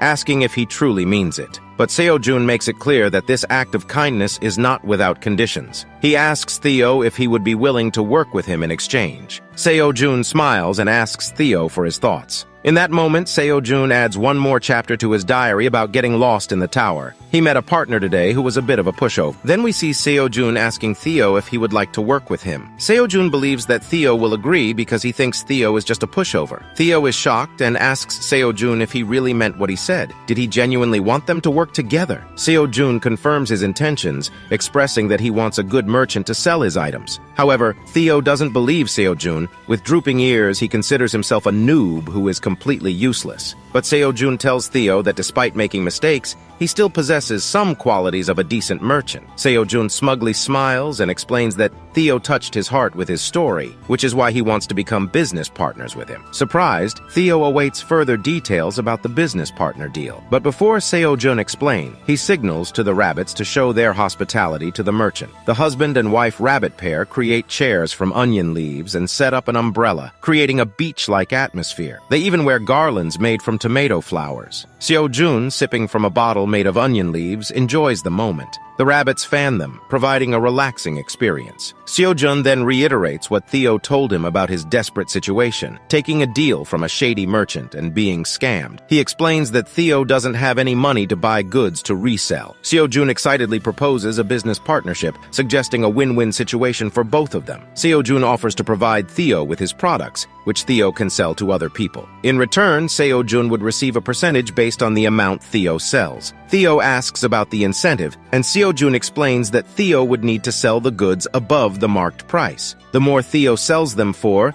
the better the incentive would be. Seo-jun believes in Theo's ability to sell the items for a higher price and offers him a 35% incentive on the selling price. Meanwhile, the Black Rabbit tries to roast a fish. Theo is appalled by the offer, thinking the 35% incentive is too low. He believes the conditions are unfavorable for him. He angrily sips from his glass, thinking that Seo-jun took him for a fool. He refuses to be deceived. But before Theo can express his decision, Seo-jun has another important thing to tell him, the most crucial part. Seo-jun asks the rabbits to bring something, and we see them returning with a bunch of delicious roasted fish. Seo-jun reveals that there is not only a reward, but he will also pay Theo 10 fish or their equivalent value in coins every week. Theo is absolutely amazed by this offer. Seo-jun explains that these are all the terms and conditions of the contract. Theo's mouth starts watering as he asks Seo-jun if he was serious about the roasted fish. Seo-jun then asks if Theo wants to sign the contract right away. However, Theo is not easily convinced. He remembers the past incidents when he was betrayed by others like Meryl and Scarum. He knows he has to be clever to avoid being deceived again. But the temptation of the fish is hard to resist. Theo wipes the drool off his face and says he will consider it if Seo-jun offers him 20 fish per week instead. Seo-jun, with a mischievous grin on his face, remarks that Theo is quite persuasive. He tells Theo that he is feeling generous and, in addition to accepting his request, will add 5 more fish. Theo is shocked to see a stack of 25 grilled fish right in front of him and can't help but continue drooling. Then, Seo-jun adds another bonus to the contract. Theo can eat as much fish as he wants while he's working with Seo-jun. Seo-jun reiterates the terms one more time, and Theo can hardly believe his ears. He is filled with excitement, completely forgetting about any past doubts or concerns. Seo-jun asks if Theo has a piece of paper, and Theo quickly produces one. Seo-jun takes the paper, writes down the terms of the contract, and signs it as Party A. Theo places his paw on the paper, representing Party B. Seo-jun announces that the contract is now complete. Theo realizes that he was so thrilled that he didn't even realize he had signed the contract. He is astonished as the contract floats up into the air and disappears. The contract has been finalized and accepted by the tower as an agreement. An information window appeared, displaying all the details of the contract. The contract states that it is a lifetime distribution agreement starting immediately. Theo will be responsible for selling Seo-jun's products for the rest of his life and bringing back the profits. The compensation remains as mentioned earlier, 25 grilled fish per week, or their equivalent value in coins, along with an additional 3.5% of the sales as an incentive. The contract also includes some special clauses. As part of the initial deal, Seo-jun will provide Theo with his crops to sell. The contract will be terminated if the sales amount falls below 5 tower coins in 1 month. Theo is expected to sell the crops at a price above the marked price. He is also prohibited from making any additional contracts without Seo-jun's permission. Lastly, Theo must speak with a cat's accent while selling the items, adding a touch of uniqueness to the arrangement. Seo-jun was delighted to have the contract signed, recognizing its importance as one of the most significant documents in the tower, not easily destroyed. On the other hand, Theo felt devastated, questioning why he had agreed to such conditions in his first contract. Curiosity got the better of Theo, and he asked Seo-jun about the fourth condition in the special clauses, particularly the one about speaking with a cat accent. He found it embarrassing to use the accent from his village. Seo-jun chuckled and assured him that he would understand the reason when the time came. Seo-jun extended his hand for a handshake, but Theo slapped it away, still expressing his doubts. However, Seo-jun reminded him of the first condition in the special clauses, which stated that the contract would be terminated if the sales fell short. Seo-jun patted Theo's head, having faith in him as a reliable and resourceful merchant cat. Hearing himself being called resourceful brought a smile to Theo's face, and Seo-jun thought he was quite straightforward. Curiosity piqued, Theo inquired about the products they would be selling. Seo-jun confidently revealed that they would be selling cherry tomatoes. Theo looked puzzled, but Seo-jun handed him a freshly picked cherry tomato. To Theo's surprise, it turned out to be a magical cherry tomato that could temporarily increase MP, magic power, by 0.1 for 10 minutes. Theo asks Seo-jun about the selling price for the cherry tomatoes, curious to know how much they plan to sell them for. Theo thinks that if he's lucky, he might be able to get 0.01 tower coins per tomato from the new people entering the tower. However, Seo-jun replies that they want to sell them for 0.05 tower coins per piece. Theo is shocked to hear the price, believing that only an idiot would buy them at such a high cost. But then Theo realizes that the high price might actually work in his favor. If he fails to sell enough tomatoes to earn 5 tower coins in 1 month, his contract would be terminated. Additionally, he could enjoy grilled fish during that time. Curious about his initial sales trip, Theo asks Seo-jun how many tomatoes he should take with him. Seo-jun suggests taking 1,000 tomatoes. Seo-jun has already prepared a basket containing the 1,000 tomatoes and even arranged for the payment of 25 grilled fish. However, Seo-jun wonders how Theo plans to carry all of it. Theo reveals his special item called the Bundle, a cloth with space expansion magic, preservation magic, and the ability to make things lightweight. He explains that he can store all the items in his bundle, keeping them in their original state for extended periods of time. Theo throws the cloth over the tomatoes and fish, and with a touch of magic, they are stored inside the cloth, transforming it into a small pouch. Seo-jun exclaims how convenient it is. As Theo gets ready to leave, he assures Seo-jun that he will return. Seo-jun and his friends wave goodbye to Theo as he departs, wishing him the best of luck on his sales journey. A few days later, Theo arrived on the 38th floor of the tower, where an intense battle was taking place. A group of awakened individuals were locked in combat with a gigantic spider monster. The spider screeched loudly as the fighters strategized, determined to defeat it and prevent its escape. The spider launched its attacks at the hunters, but their leader skillfully blocked its assault with a sturdy shield. On the sidelines, the magicians cast fireball spells, diverting the spider's attention. Seizing the opportunity, their leader delivered a decisive strike, swiftly beheading the spider with a powerful blow. This leader was Kim Dong-shik, the esteemed leader of the Phoenix Guild. His team erupted in cheers, expressing their confidence in his ability to finish the battle with a single strike. However, Kim Dong-shik humbly downplayed the praise, urging everyone to remain focused on the aftermath. It was time to clean up the area and take care of the necessary tasks following the battle. He notices a woman named Jessica and sternly reminds her not to slack off, emphasizing that he won't tolerate any attempts to run away like she did last time. However, Jessica responds by playfully flirting with Dong-shik, expressing her affection for him. Dong-shik ponders how to handle the situation with Jessica, but his attention is suddenly captured by movement in the nearby bushes. Reacting swiftly, he switches into battle mode, drawing his sword and demanding to know who is lurking there. To his surprise, it turns out to be Theo emerging from the bushes. Theo confidently approaches the group and offers to showcase his merchandise. Dong-shik and his team are taken aback by the sight of a cat functioning as a traveling merchant. As Theo greets them, some of the members comment on his cuteness, leaving Theo astonished. One of them even admires his adorable paws. Seo-jun had told Theo that using the accent from his village would help attract human attention,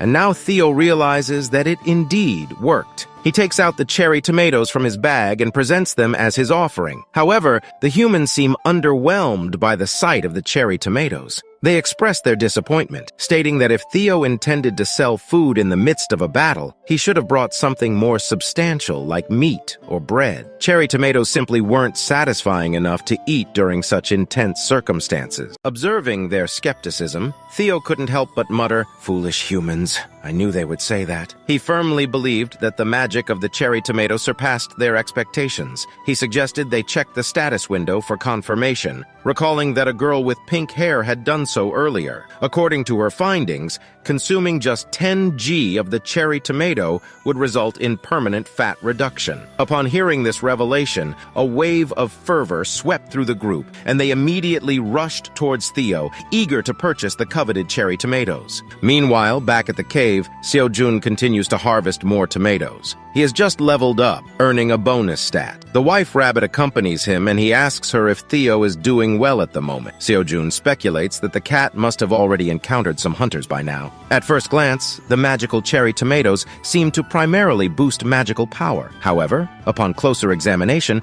it became evident that they offered an even greater benefit. Consuming a tomato would dissolve 10 grams of fat and rejuvenate the body. Seo-jun realizes that these tomatoes are the perfect diet food, without any apparent side effects. He firmly believes that they will sell a significant amount, as he trusts that people are in need of effective diet solutions. Theo, on the other hand, is astonished to see that he has managed to sell all the cherry tomatoes. He is unsure how to react to this overwhelming success. Seo-jun stares at the sprouted carrot seedlings, lost in thought. He inquires, was it about 70%? And the husband rabbit standing beside him seems to agree that out of the 1,000 carrot seeds Seo-jun had purchased from the seed store and subsequently planted, only 700 had germinated. However, he starts pondering the possible reasons for the observed germination limitation. He wonders if the cause could be his low proficiency level as a farmer, or perhaps the fertility of the cave land was insufficient. Despite these considerations, Seo-jun decides to persevere with his current methods, optimistic about the prospect of finding a more effective cultivation strategy later. With Theo now on their side, ready to sell the harvest, he recognizes the importance of maximizing crop yield. The husband rabbit seems to be in agreement with him. Suddenly, Seo-jun's attention is diverted. He turns back to identify the source of the disturbance. He observes the black warrior rabbit tossing a torch up into the air by the lake. As the torch nears the water's surface, piranhas leap out. The black rabbit was anticipating this, springing towards the fish and striking each one with his hammer. Safely landing on his 2 feet, he catches the falling torch. Everyone watches in awe as he skillfully hunts. Seo-jun compliments the black rabbit, stating he's improved significantly in his hunting skills. Noticing the rabbit's body gleaming, Seo-jun realizes the black rabbit is leveling up. He congratulates him, expressing this was the first time he has witnessed such an event. While he had frequently observed the white farming rabbits level up during farming, seeing a black rabbit do so was a rare occurrence. He pats the rabbit's head and reassures him he is gradually becoming a true hunter. The rabbit, pleased with himself, flaunts his achievement before his clapping siblings. As the rabbits play, Seo-jun suggests they take a short break. During this intermission, he proposes they drink coffee. Seo-jun, clutching the tumbler he had received from Theo, appears delighted. Upon opening it, his suspicions about the presence of coffee inside are confirmed. Stuffed inside the tumbler are multiple sachets of coffee, much to Seo-jun's delight. He believes that Theo and Scarum, the goblin who scammed him, had omitted something very important. They hadn't opened the tumbler. If Theo had known and tried to sell the coffee to him, Seo-jun admits he would have spent all his money just to acquire it. Tearing open a packet, Seo-jun can't help but thank them for their oversight. Because of their ignorance, he's acquired a valuable item for free. Seo-jun empties the coffee powder into his water bottle. Even though they lack the tools to boil water or make ice cubes, he comments that simply having coffee in this place is a luxury. While he can't make regular coffee or iced Americano, at least he has coffee. Seo-jun then convinces the poison honeybee to spit some honey into the water bottle, thanking her. After a bit of mixing, he finally creates his coffee. Seo-jun christens this concoction as Honey Americano, a blend of coffee powder dissolved in the cave's cool water and mixed with the poison honeybee's thick honey. He praises it as a perfect harmony of bitter and sweet tastes. According to Seo-jun, a single sip of this drink can alleviate fatigue and hunger. Upon taking a hearty sip, he finds it to be quite delicious. He then offers the coffee to his rabbit companions. The black rabbit is the first to try it, but is immediately overwhelmed by the bitterness and too stunned to react. The other rabbits, curious about the taste, also find the drink too bitter for their liking. Seo-jun just laughs as the rabbits spit out the coffee,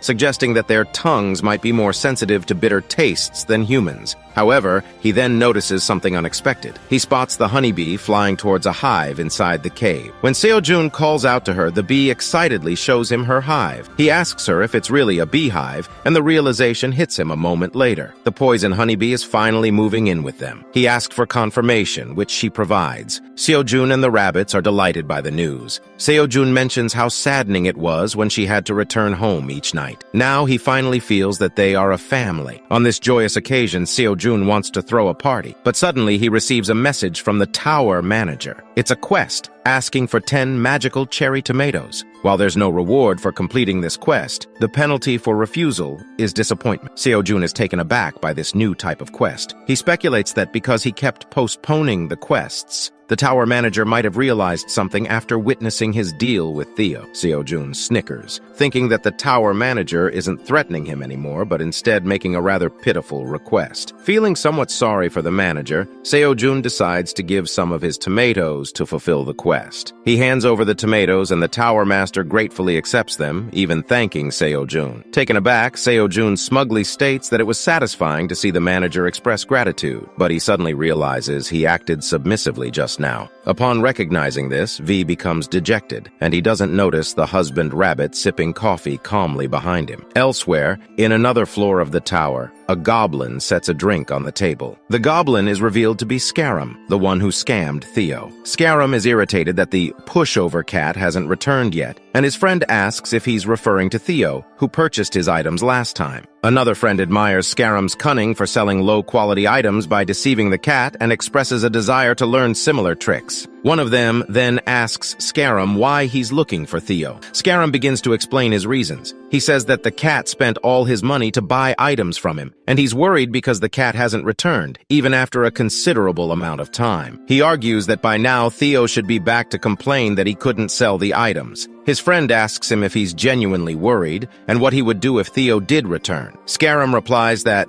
as a good guy, he wouldn't be able to pretend not to see Theo. He would buy the cat a glass of milk, inform him about a big opportunity, and then lend him some money to take advantage of the opportunity. The other goblins are surprised, but then Scarum discloses his true plan. He mentions that the poor cat would have to work very hard to repay the loan he would take from him at a high interest rate. He predicts that Theo will be unable to repay the debt or the ever-increasing interests. Then, Scarum makes a menacing expression, stating that Theo would become his slave until his death. In the end, the other goblins praise Scarum as a genius. One of them suggests that he should find Theo as soon as possible, as it's not easy to find such a pushover. But Scarum laughs confidently, replying that they still have plenty of time. He advises his friends not to chase their prey recklessly, impressing the other goblins with his carefree attitude. Scarum then suggests that they should check today's wandering merchant sales ranking. The other goblin also comments that it's about time for it to be updated. They open the information windows in front of them, which display the ranks of wandering merchants according to their sales. Scarum sees that he has reached the 999th rank and is pleased to finally make it into the top 1,000. His friends are amazed to see him in the top 1,000 as they aren't even ranked yet. Scarum laughs inwardly, believing that it was worth selling those items to the naive cat. But what he saw next left him bewildered. He saw Theo ranked 982nd, and the other goblins began whispering,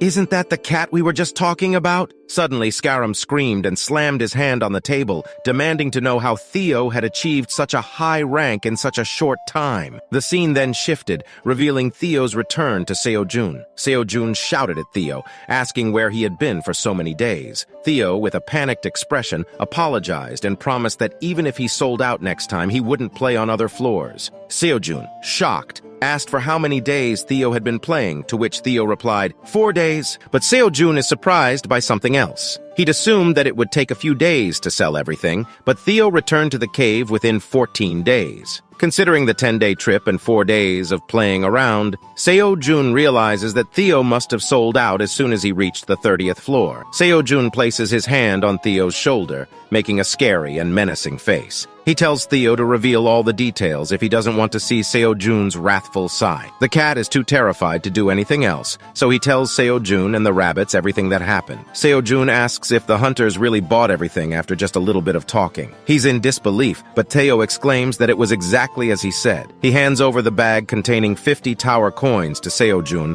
who verifies them properly. He then addresses Theo as the cat merchant employee, commending his good work. Seo-jun also gives him his incentive, 2 tower coins. But Theo is shocked, asking Seo-jun if he wasn't the resourceful sales cat, Theo. Seo-jun coldly tells him that he's been demoted. He critiques Theo's salesmanship, pointing out that it took him 4 days to return after selling out. But then, Seo-jun adds that if Theo works hard the next time, his position as the sales cat will be reinstated, and he will raise the incentive to 5%. Theo says that he understands, and promises to work hard to become a salesperson. Then Seo-jun asks Theo why he's always talking in his cat accent now. Theo says that he has decided to live this way since humans seem to like this side of him. Seo-jun laughs, saying that everyone will soon know his name. When Theo asks him what he means, Seo-jun explains that the farmer's name is displayed on the status window of the cherry tomato. That's why people will soon recognize him as the person who cultivated the magical cherry tomato. These words scare Theo enough to make his hair stand on end. He suddenly realizes that he's in trouble. There's a system in the tower that hides the origin of goods beginner wandering merchants sell, protecting them from wealthy traveling merchants who might steal their suppliers. And because Theo is still a beginner wandering merchant, Seo-jun's name was forcibly hidden from the cherry tomato's status window. Theo worries that Seo-jun will be furious when he learns the truth. He fears that he might be demoted from his post as an employee to an intern, or he might even become a part-timer. Theo is scared, and when Seo-jun asks him what he's thinking, Theo plays it off, saying nothing is wrong. He asks Seo-jun to hand him the cherry tomatoes so he can go sell them right away. Seo-jun tells him it's too soon, and that Theo should rest for a few days. He also needs to receive his weekly payment. But Theo, eager to sell more tomatoes, insists that he should work as everyone else is busy. Theo rushes to the rabbit carrying harvested tomatoes and starts putting them into his bundle, shocking the rabbit. His reason for this is to remove the restriction on displaying the cultivator's name from the status window of the goods.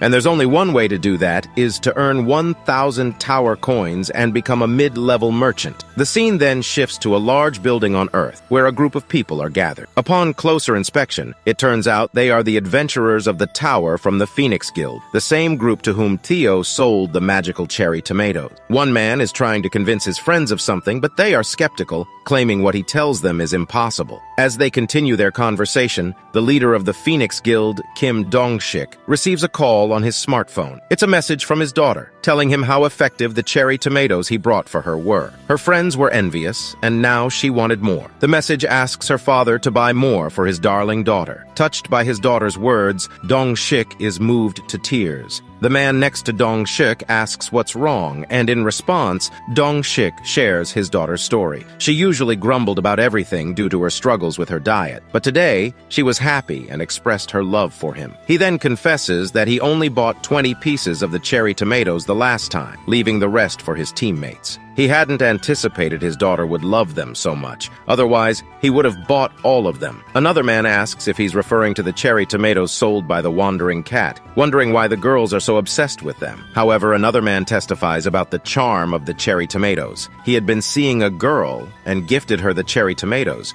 which apparently boosted their relationship significantly. His friends are shocked and can barely believe his story. One of them mentions that he also bought the cherry tomatoes and still has some left. Two others immediately enter a bidding war for the miracle fruits, each wanting to purchase the remaining fruits. One even offers to buy each fruit for 100,000 won. However, Dong-shik interrupts them, insisting they can't continue like this. He orders his men to summon the rest of the team. They're going to the 38th floor right away. Although Dong-shik is serious, his underlings are confused. They argue that it hasn't been long since their last expedition, and that launching another one would incite complaints from many people. Just as they are voicing their concerns, the female members of the team enter the room declaring they are ready to go. The male members look around to see Jessica and the other girls eager to embark. They're dressed to accentuate their slim waists, striking poses to emphasize their weight loss. One girl admits they've already prepared the tower coins to buy cherry tomatoes, though she corrects herself to say they've collected coins for the expedition. Jessica makes a similar slip. With this affirmation,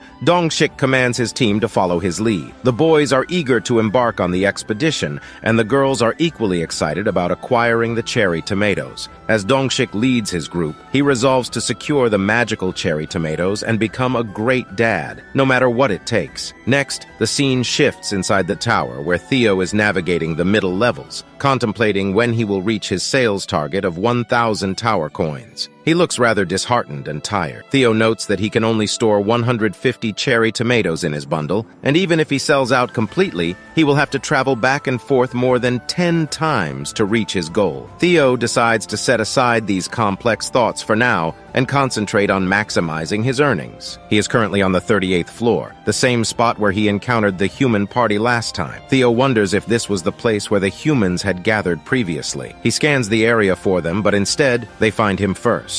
They spot him and excitedly alert their comrades about the wandering merchant cat. Surprised, Theo asks the man in front of him if they are looking for him. The man confirms this and adds that they've been waiting for him on this floor for the past 3 days, unsure when he might return. He inquires if Theo has the magic cherry tomatoes with him again. Theo is taken aback as the man explains they've braved the dangerous area for 3 days just to buy the cherry tomatoes. The man asks Theo if the price of the cherry tomatoes is still 0.05 tower coins per piece. However, seeing the opportunity to earn more, Theo promptly informs the man that the price of the tomatoes has increased. Upon hearing about the price hike, the man is shocked, and his reaction draws Dong-shik's attention. Dong-shik approaches and asks about the new price. Theo informs him that it's now 0.07 tower coins per tomato. Despite his calm exterior, Theo feels nervous inside, wondering if he's raised the price too much. To his relief, Dong-shik is undeterred by the new price and expresses his desire to buy 200 fruits, dropping a pouch of tower coins before Theo. Even the other team members deem the price to be fair, arguing that such a valuable item shouldn't be sold cheaply. They also express their fear of missing out on the opportunity to purchase the cherry tomatoes, as they have no idea when they'll next be available. They then begin placing their orders. Soon enough, Theo sells out once again. He is pleased, yet surprised at the ease with which he sold everything. His basket is empty, and in front of him are pouches full of tower coins. Despite the increase in price, all 150 cherry tomatoes were sold out in a flash. Dong-shik asks Theo when he will appear again. Theo inquires if Dong-shik would wait for him in the same place, adding that if that's the case, he could return in about 10 days. Dong-shik is pleasantly surprised by this response, commenting that 10 days is a perfectly reasonable time to regroup after completing a quest. He assures Theo they'll return to buy more cherry tomatoes in 10 days. Following this exchange, Dongshik instructs his team to prepare, stating they will now finish the spider quest and make their way out of the tower. The team members are ready for action. Theo, on the other hand,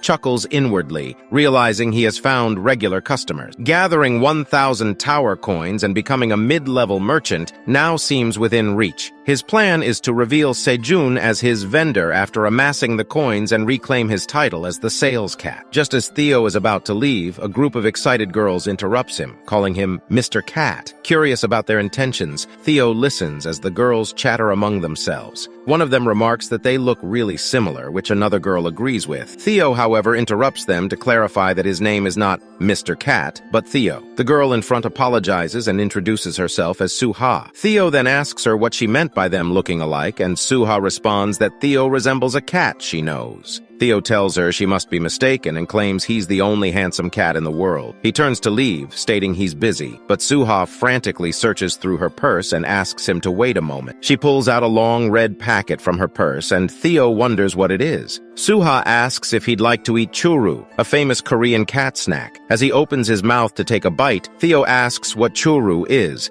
mentioning he usually only eats grilled fish. He cuts himself off mid-sentence, overwhelmed by the deliciousness of the snack. He holds it in his hands and can't stop licking it while asking what flavor he's eating. Although it smells like fish, it has a nutty taste and melts in his mouth. Having quickly finished the packet, Theo asks Suha if she has more. She reveals she has other flavors, and he excitedly asks her to give him more. Suha agrees on the condition that he take a photo with her. Unaware of what a photograph is, Theo readily accepts the proposal in exchange for all the churu packets. Suha takes out her smartphone, instructs Theo to look at the screen and say, "Peace," and they pose for the photo. Theo leaves happily, licking the churu packets, while Suha waves him goodbye. Her friends are surprised, noting it's the first time they've seen someone bring cat snacks inside the tower. They ask Suha if she found Theo cuter than expected. Another girl mentions it's nice to see Suha smiling so brightly and asks if she'll return to see Theo next time. Suha smiles as she looks at the picture she clicked with Theo and says that she will surely come again. Now we are transported to the scene of Seo-jun's cave. The black warrior rabbit is in the water, and Seo-jun is encouraging him, giving him special swimming training. Other rabbits are also watching the black rabbit from the sidelines. Seo-jun instructs the rabbit to relax his body and extend the floating tube made from green onion leaves forward. The rabbit follows his instructions, and Seo-jun commends him for doing a good job. For safety reasons, Seo-jun explains, he's temporarily blocked the holes from which the piranhas come. Even though he's checked the effectiveness of his block a few times, he admits he's still nervous. The black rabbit has become good enough, and now Seo-jun wants him to practice swimming without his floating tube. Seo-jun notes that this is a significant development compared to the time when the black rabbit almost died from jumping into the water in excitement after leveling up. Seo-jun was astonished, fearing the rabbit was going to be eaten by piranhas. Seo-jun recalls the terrifying scene, the black rabbit floating on his belly in the pond, unconscious, and Seo-jun panicked. The mother rabbit was so frightened for her child that she fainted, but fortunately the piranhas did not attack. Seo-jun says that just thinking about that incident makes his heart skip a beat, and the black rabbit nervously laughs. With the black rabbit out of the water now, his siblings are taking turns learning to swim. Sejin, tired after playing in the water,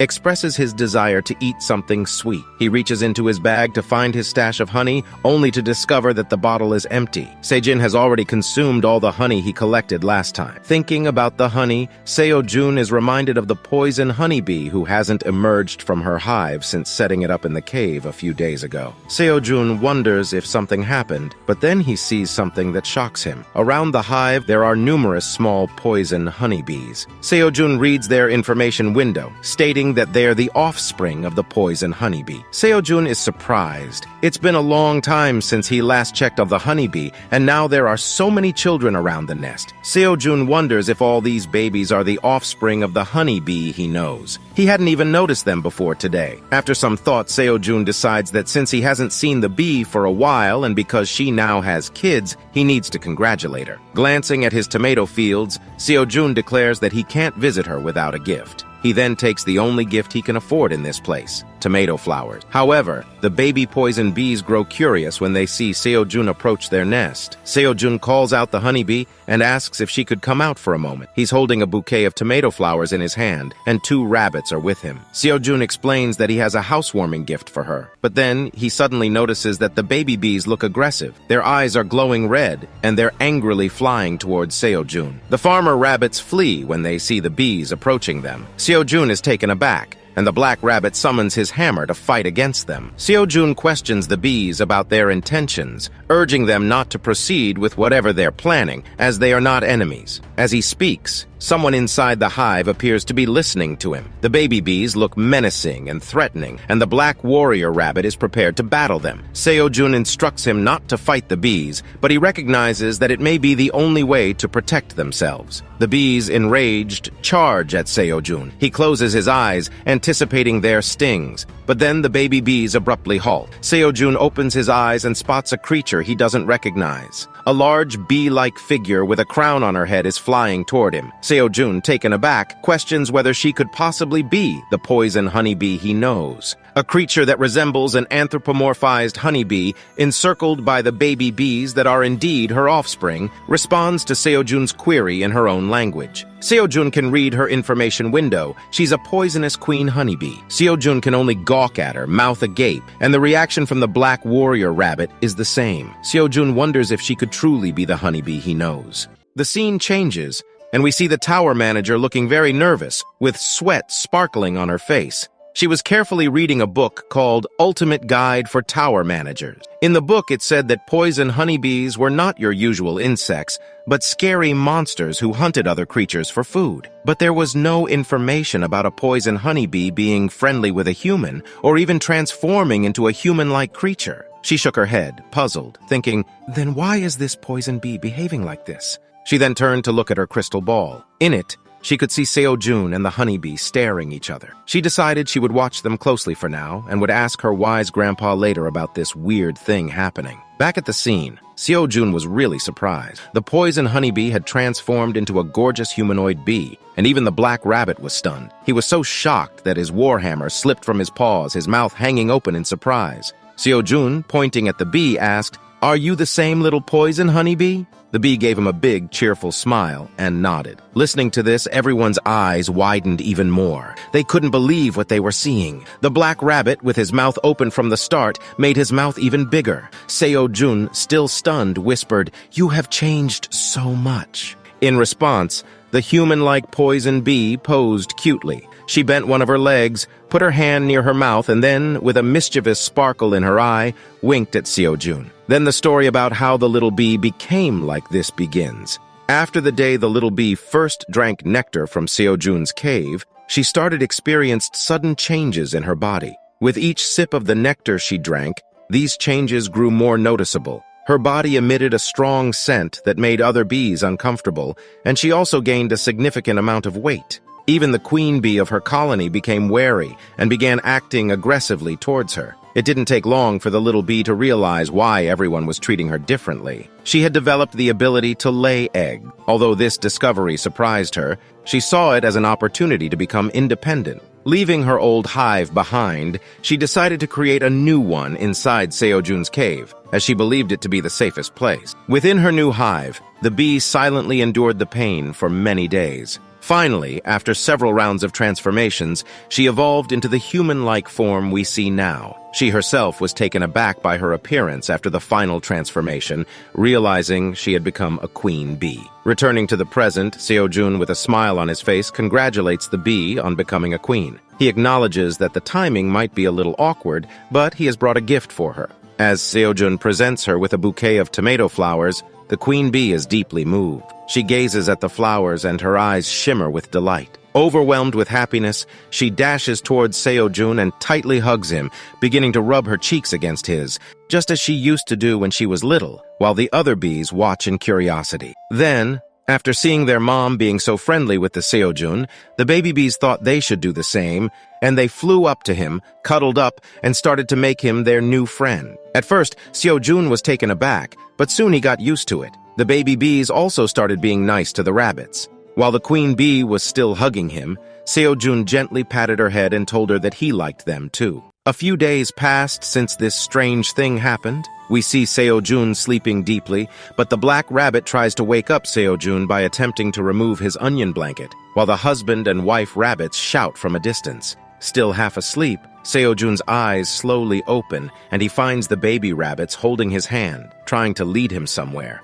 The husband rabbit, with an excited expression, points towards something, a blue carrot. It seems that the blue moon has passed, while Seo-jun slept through the night this time. Upon witnessing this, Seo-jun drowsily gets up, as he and all the other rabbits gather around the magical blue carrot. He comments that he thought the blue moon wouldn't affect the crops this time since they were still small. However, it appears that it did. Nonetheless, he sees it as a great opportunity to harvest it early. As the rabbits excitedly stare at the carrot, Seo-jun realizes that this is why they disturbed his sleep and rushed him. Determined, he decides to harvest the carrot, pulling it out from the ground. The husband rabbit can't contain his excitement and starts jumping around joyfully. Seo-jun firmly grasps the carrot and pulls it with all his strength, instantly yanking it out of the ground. A bright smile lights up his face, and the rabbits stand there in awe, their mouths wide open with excitement. The carrot was a decent size. When Seo-jun checked its information, he found out it was a magical carrot called an agility carrot. The blue moon had given the carrot a special power. Anyone who ate this carrot would permanently boost the agility stats by 0.05. Seo-jun enters a deep thought, realizing that the carrot has an E+ rank, and he received 70 experience points instead of the usual 50 for harvesting it. His proficiency with his level 2 skill harvest also improved significantly. Then, after a while of thinking, he sat down with the rabbits and told them that he didn't deserve the carrot. They were the ones who worked hard to grow it. He gave them the magical carrot. Upon hearing this, the rabbits became very happy, and Seo-jun thanked them for their help and asked them to keep helping him in the future. Then we see the white rabbit holding the magic carrot, while the mommy rabbit and the black rabbit stare at it, their eyes twinkling. Suddenly, one of the baby rabbits with a sickle offers to split the carrot for everyone. The husband rabbit throws the carrot into the air, and with a swift move, she starts chopping it into 7 equal parts. The other baby rabbits watch with drooling mouths wide open in anticipation. As the sickle rabbit lands back on the ground, the equal portions of carrot fall into each rabbit's hands. Seeing this, Seo-jun compliments the sickle rabbit's skill, and she proudly stands with a victorious pose, holding a piece of carrot while the other rabbits applaud for her. Then we see the sickle rabbit happily enjoys her portion of carrot, savoring each bite. However, the black rabbit pouts, feeling that his piece is smaller than the others. Next, Seo-jun proceeds to harvest the cherry tomatoes that have been blessed with the energy of the blue moon. He gently places the 5 tomatoes in a tray made of onion leaves, remembering that the tower manager had given him a quest to offer a blue cherry tomato. This seems to be the perfect opportunity to fulfill the quest. When he called the tower manager, the blue magic tomato vanishes from Seo-jun's hand, indicating that the quest has been completed. The manager accepts the tomato and expresses gratitude towards Seo-jun. Seo-jun then suggested that if the manager was really grateful, she should give him a special skill as a reward. The tower manager said she would think about it and give him something later. But Seo-jun was curious about what she meant by thinking about it. Just as he was about to ask more, he was interrupted by a loud yell from Theo. Seeing Theo, Seo-jun got excited and called out his name, but he saw Theo was surrounded by the baby poison bees who looked like they were ready to attack. Theo was standing still, his claws open, looking very scared. The black rabbit was just watching without doing anything. Theo asked Seo-jun to tell the bees not to hurt him. Seo-jun then realized that Theo wasn't there when the poison honeybees hatched. That's why they didn't recognize him, and he wondered if the bees saw him as a threat. Then Theo started acting like a scared cat, puffing up his tail and hissing at the bees, while the bees, with fear in their red eyes, were preparing to attack. To solve the problem, Seo-jun picked up Theo and started rubbing cheeks with him, trying to show that Theo wasn't an enemy but a part of their family. While Seo-jun continued rubbing his cheeks, Theo complained that it tickled. Then, seeing this, the baby honeybees decided Theo was their friend too, and they all calmed down and moved away. But then, Seo-jun sneezed because some of Theo's fur had gotten into his nose. Then, Theo thanked Seo-jun for saving him and started calling him brother. Surprised, Seo-jun pulled on Theo's cheek. He asked why Theo was calling him brother all of a sudden. Seo-jun joked that he was the boss and Theo was the worker. They weren't the same. Theo, cheeks stretched by Seo-jun's playful gesture, explains that Seo-jun had mentioned they were family. However, he apologizes for getting ahead of himself and admits that his cheek hurts now. Seo-jun lets go of his cheek and then gets down to business. With a serious expression, Seo-jun stretches his hand and asks Theo, referring to him as an employee, to show him the money earned from the sale of cherry tomatoes so they can begin the calculations. Theo, still rubbing his sore cheek, hands Seo-jun a swollen pouch. When Seo-jun opens the pouch, he is surprised to find it filled with tower coins. After counting them, he concludes that there are 75 tower coins. Seo-jun compliments Theo for working hard, acknowledging his efforts. But Theo has another surprise in store. With a proud face, he excitedly shows Seo-jun another pouch and proudly announces with a bright smile that the people had been waiting to buy the cherry tomatoes for a long time. He charged the humans an extra 0.02 tower coins for the cherry tomatoes, and they still bought them. Then, Seo-jun looked into the second bag with a serious face. Theo eagerly asked if he was surprised. He proudly said he knew he did a good job and asked if he could now be called Sales Cat Theo. However, without directly answering that question, Seo-jun hands Theo his incentive. He said Theo had worked hard, so here was a bonus. He gave Theo 2 tower coins and called him employee again, but this time with a smile on his face. Theo, feeling sad, asks Seo-jun if he can be given another title since he has worked so hard. He wonders why he cannot be granted the title of Salesman Cat. Seo-jun gently explains to him that he is still far from reaching that position and would need to work even harder to achieve it. Listening to this, Theo becomes disheartened, and the Black Warrior Rabbit offers comfort by rubbing his back. Theo vents his frustrations, expressing how difficult it was to become a sales cat. Then we see Seo-jun was secretly smiling, thinking something. He already knows that Theo sold the tomatoes at a higher price, thanks to the tower manager's intervention. The tower manager had been spying on Theo and provided Seo-jun with information about the cat merchant making more money per piece of cherry tomato. Seo-jun smirks, realizing that he should reward the tower manager with another blue moon fruit for such valuable intel. However, Seo-jun's attention is diverted by slurping sounds. He turns to find Theo sitting contentedly, holding a cat treat and slurping it with delight. Theo looks extremely happy and satisfied. Intrigued, Seo-jun asks Theo what he is eating. Theo replies that it's called a churu. Seo-jun is surprised and asks where Theo got the churu from. To his surprise, a baby rabbit behind him also starts slurping on a churu. Theo proudly shows Seo-jun a bag full of cat treats, explaining that he received them from a human after taking a picture with them. He continues to share that the cat treat he is currently enjoying has the taste of chicken, but the ones that tasted like salmon were his favorite. Seeing this, Seo-jun was really surprised. He thought about what Theo said. A human had given those snacks to him. There were only 2 ways to bring items from outside the tower. The first was vanishing, the method Seo-jun used to enter the tower. When newcomers entered this way, they brought whatever they were carrying with them inside. Since they were initially summoned to the first floor, the items they brought were mostly used for trade, helping them progress through the tower. The second way to bring things inside was when an awakened hunter brought something in. It was known that only 1 kilogram of outside material could be brought inside the tower, but there were no restrictions on the amount they could take when leaving the tower. Usually, hunters brought along essential items such as a hunter's smartphone, also known as a hunter phone. It was a device that could be charged using solar power, which was abundant in the tower's ever-sunny environment. Though it had basic features, it was a dependable tool and a necessity for all hunters. Sometimes, they would also bring things like cigarettes and instant foods, which they could eat while they were trying to get higher in the tower. But to bring something like cat snacks,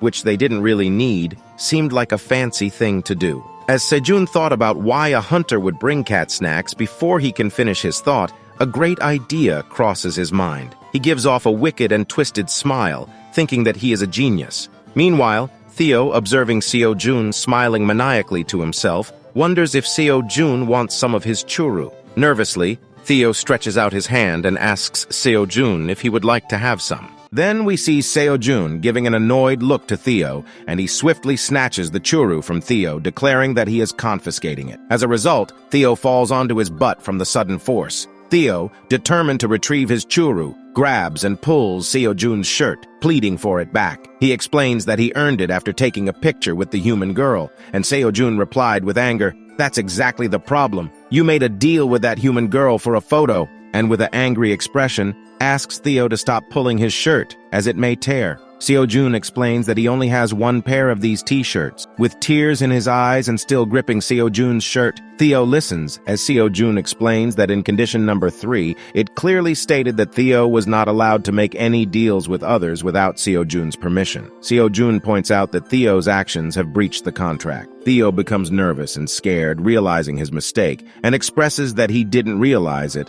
and did it unintentionally. However, Seo-jun, speaking in a calm voice and wearing a smile, pats Theo's head. He addresses Theo as Sal's cat Theo, telling him not to be disappointed. Seo-jun advises Theo to forget about this incident and focus on finding new clients instead. Hearing this, Theo expresses surprise and asks if he has been promoted from an employee to a sales cat. Seo-jun clarifies that he is granting Theo this position temporarily for a few hours. If Theo performs well during this time, he may have the opportunity to become the sales cat permanently. Upon hearing this, Theo's face lights up with joy and excitement. He energetically raises both his paws upwards in celebration. Seo-jun, filled with a sense of affection and playfulness, scoops up Theo in his arms, holding him gently like a newborn baby. Seo-jun then places Theo on his lap, cradling him in his arms with care. He asks Theo if he enjoys the warmth of the fire. Meanwhile, one rabbit begins to fan Theo with a fan made of onion leaves, while another rabbit holds a piranha and approaches the sickle rabbit. The sickle rabbit skillfully chops down the piranhas,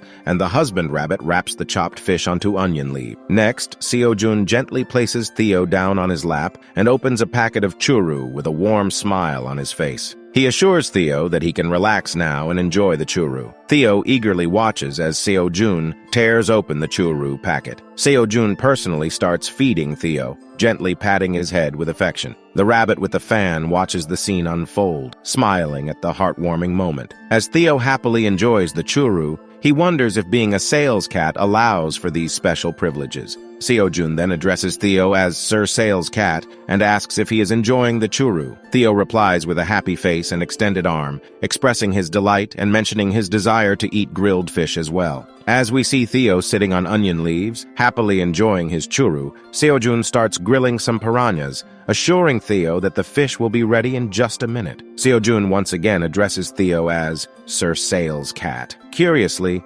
Seo-jun turns around and asks Theo how he managed to reach the 38th floor without fighting any monsters. With a proud expression, Theo replies that it's because he has a wandering merchant license. Seo-jun is intrigued and asks Theo to explain what that is. Theo points to a coin-shaped object on his neck, explaining that it is a badge of a wandering merchant. He further elaborates that one needs to pay a certain amount of tower coins annually to maintain the status of a wandering merchant. The higher the level, the more money one has to pay, but they also receive more benefits. Having the Wandering Merchant badge offers certain protections, such as not being attacked by monsters. Seo-jun asks Theo if he can bring other hunters with him using his Wandering Merchant badge without the monsters attacking them. Theo replies that he cannot. He explains that he is the only one in possession of the badge, which means that monsters will still target any other hunters present. He further clarifies that even if he were to accompany the hunters, it would be of no use. This is because all merchants use a special Wandering Merchant portal that only those with a badge can access. Theo himself utilizes this portal to travel between floors. Without it, traversing between the 38th floor and their current floor would take an extended amount of time, possibly months. Out of curiosity, Seo-jun then asks, "Months? Which floor is that?" Theo calmly replies, "It's the 99th floor." Seo-jun's mind goes blank, and he stands frozen like a statue. Theo notices Seo-jun's reaction and reiterates, "We are currently on the 99th floor." It seems Theo assumes that Seo-jun didn't hear him the first time. As the realization sinks in, Seo-jun's silent expression turns into terror. His eyes widen in shock, and his legs begin to tremble uncontrollably. He falls to his knees, leaving Theo deeply concerned. Theo asks if Seo-jun is all right and what is happening to him, but Seo-jun's condition is so severe that he cannot hear Theo's words. Panic starts to creep across Seo-jun's face as his mind races with thoughts. Since Theo was able to travel swiftly between the 38th and their current floor, Seo-jun begins to fear that this floor might not be higher than the 40th floor. As Seo-jun's mind races with thoughts of being trapped on this floor for a lifetime, he becomes lost in his fears. Meanwhile, Theo continues calling out Seo-jun's name, desperately trying to get his attention. Seeing that Seo-jun is unresponsive, Theo takes drastic measures. With frustration and anger on his face, Theo slaps Seo-jun's face and starts squeezing it, demanding that Seo-jun wake up. Theo's voice trembles as he explains that their hard-earned payment has been reduced to ashes, pointing towards the piranhas that are now being burned. Then we see Seo-jun sitting beside the fire, once again grilling the piranhas. His thoughts are consumed by the idea that it took hunters years to clear just 2 floors. Is he truly destined to be stuck on this floor for a lifetime? Lost in contemplation, Seo-jun's attention is suddenly drawn to Theo's commanding voice from behind. Theo, in a bossy tone, addresses himself as Sales Cat Theo and gives Seo-jun an order. He instructs Seo-jun to grill the fish properly this time and not to let it burn like the last time. Seo-jun listens to Theo's command, glancing at him with a sidelong look. In a bossy tone, Seo-jun responds to Theo, informing him that 1 hour has already passed. Shocked, Theo's pupils widen as he realizes that time has passed much more quickly than expected. With a disappointed expression, he laments,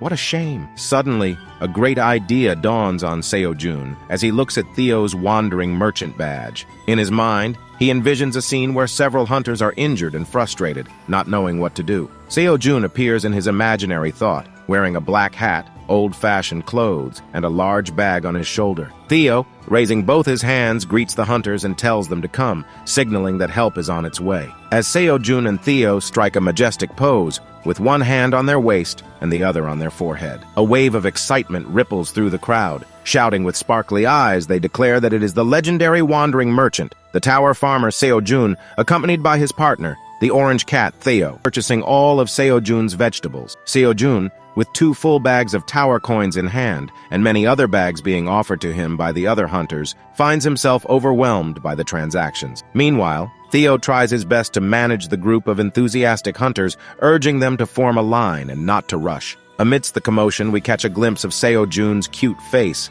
lost in thought about all that has transpired. Filled with excitement, Seo-jun asks Theo if he can become a wandering merchant and travel alongside him. In response, Theo chuckles and asks Seo-jun if he isn't aware that only creatures born inside the tower can become wandering merchants. He continues to laughingly explain that Seo-jun, being someone from outside the tower, wouldn't be eligible for such a role. Hearing this revelation, Seo-jun's expression changes. He ponders over his limited options, contemplating whether to feel anger or despair. As Theo continues with a proud face, confidently asserting that Seo-jun must let go of the idea, Seo-jun's body tenses up. His fists clench tightly, and his entire being trembles. Suddenly, he lets out a piercing scream, his face contorted with anguish. In a frenzy, he pulls at his hair, lost in a fit of despair and frustration. The scream echoes through the surroundings, lasting for several minutes, as Seo-jun curses the tower in his torment. The rabbits raised their ears and looked at Seo-jun with wide eyes, while the venom bees flew around busily, flapping their wings. Even the queen bee peeked her head out of the hive to see what was going on. The sound reaches the ears of the black dragon, who pauses mid-chew while devouring some roasted cherry tomatoes, momentarily startled by the noise. After some time, as Seo-jun's scream subsides, Theo, still in a state of fear, perches on top of the head of the annoyed black rabbit. Theo wonders aloud why Seo-jun suddenly started screaming. Seo-jun, regaining his senses, realizes that screaming and cursing won't help him in his current situation. He acknowledges that he should have anticipated that unexpected events could occur once he entered the tower, as it is an unpredictable place. Seo-jun reflects on the fact that seeking outside help is impossible in this situation. He contemplates what he should do to survive within the tower's confines. Meanwhile, the queen bee approaches his face, worried about what had caused Seo-jun to scream so loudly, and he then apologized to his cave family. The scene shifts, and we find ourselves in an office where plates of Seo-jun's cherry tomatoes are placed in front of Michael, a middle-aged man with blonde hair who is the vice president of Gaggle Food Company. Sitting beside him is Jenny, a black-haired woman who is the CEO of Eastern Pharmaceutical Company,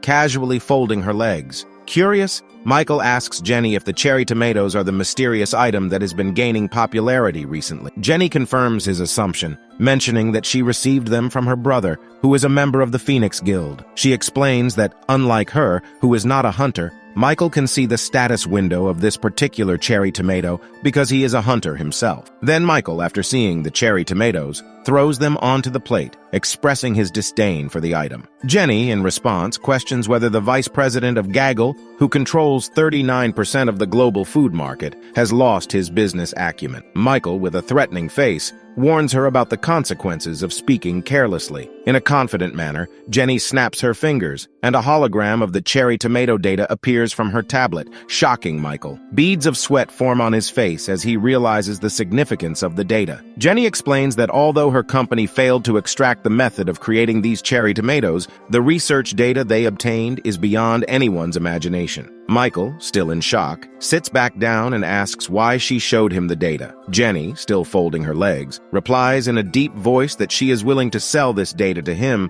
in exchange for some secret project they have been working on. This revelation astonishes Michael, and he questions how she knew about the project. Jenny smirks, indicating that she has her own methods of acquiring information. She approaches Michael, leaning closer to him, lowering her voice, and offers him a cherry tomato with a smile on her face. She asks for his thoughts on her proposal. With a mischievous smile, Michael takes the cherry tomato, puts it in his mouth, and exclaims that it is sweet and delicious. He bursts into laughter while Jenny stands beside him. Childishly, Michael asks Jenny if she has another cherry tomato, to which she angrily replies that he has already eaten hers. If he wants more, she tells him that he should go to the tower and get one for himself. So, this episode ends here. If you have watched the video until now, please give a red heart in the comment, and don't forget to like and subscribe. Thanks for watching.